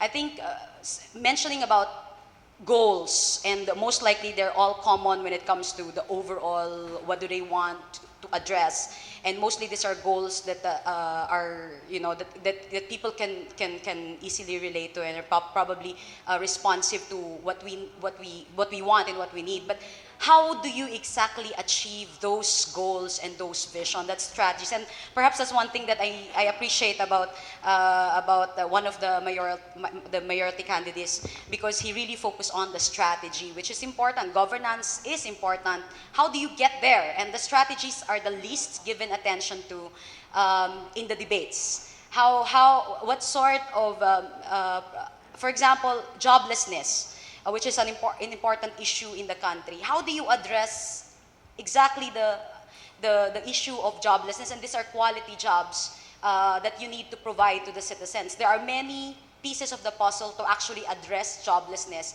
and it's not enough for the presidentiables to just say, I'm going to create jobs and I'm going to attract investors. There's so much to that to actually ensure that we have quality jobs for workers. So that's one of the. Okay. And just go ahead and wrap. What I'm expecting from the presidential debate tomorrow is that the first debate was about their backgrounds, their personal background. And I hope that in this debate, it should be their priority agendas out or will be showcased. So, from each candidates, which are their priorities. So it's not just more on issue based. I know that we have to tackle issues, and somehow from the discussions, gender equality and social protections are somehow left out from major issues. So that's why I would like to know from the presidentiables what are their priority agendas, so we will know about their stance on anti-discrimination bill or something. So I would like to know about their priority agendas. And I hope that it's not just a question and answer portion debate that I can see from the presidentiables. I hope they will have another set up.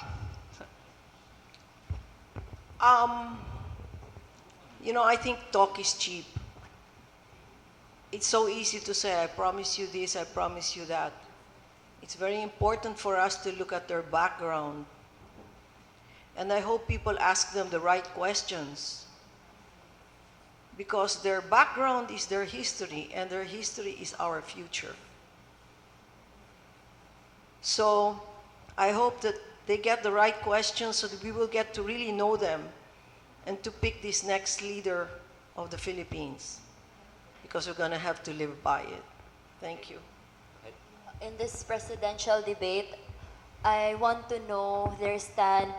Kasi sinasabi ng lahat na kabataan ang pag-asa ng bayan. Pero kung ang kabataan ay lumalaban, sinasabi na nila na nawawala na sila ng respeto. But it is also their right as a student and as people who hold a large percentage of the voting system. Kami mga estudyante po ay naghanap lang po kami ng mga solusyon, lalo na po sa edukasyon, na right po namin, na karapatan po namin na magkaroon ng edukasyon na kaya pong suportahan ng gobyernong kayang suportahan ng aming pag-aaral. So, yun lang po ang hinahanap namin as for the student body. I'm focusing tomorrow on the two issues, climate change disasters and health. Because none of the candidates for health has given any concrete measures on HIV,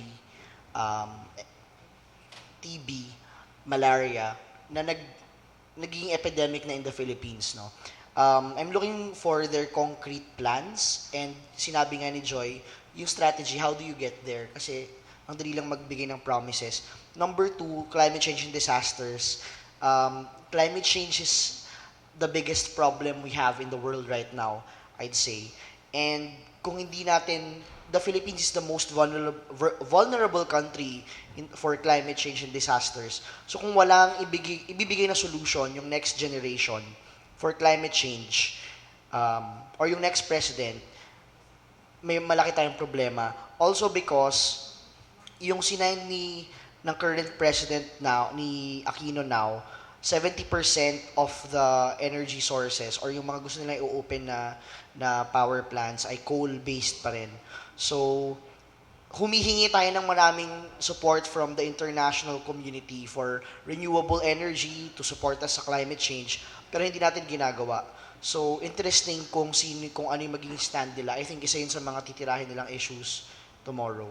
Okay, so we're all looking forward to the presidential debate tomorrow, but we've run out of time for this panel. I'd like to thank all of the panelists for joining me here today. Joy, Elena, Minnie, Guy, and David. To wrap up, we are going to call a representative.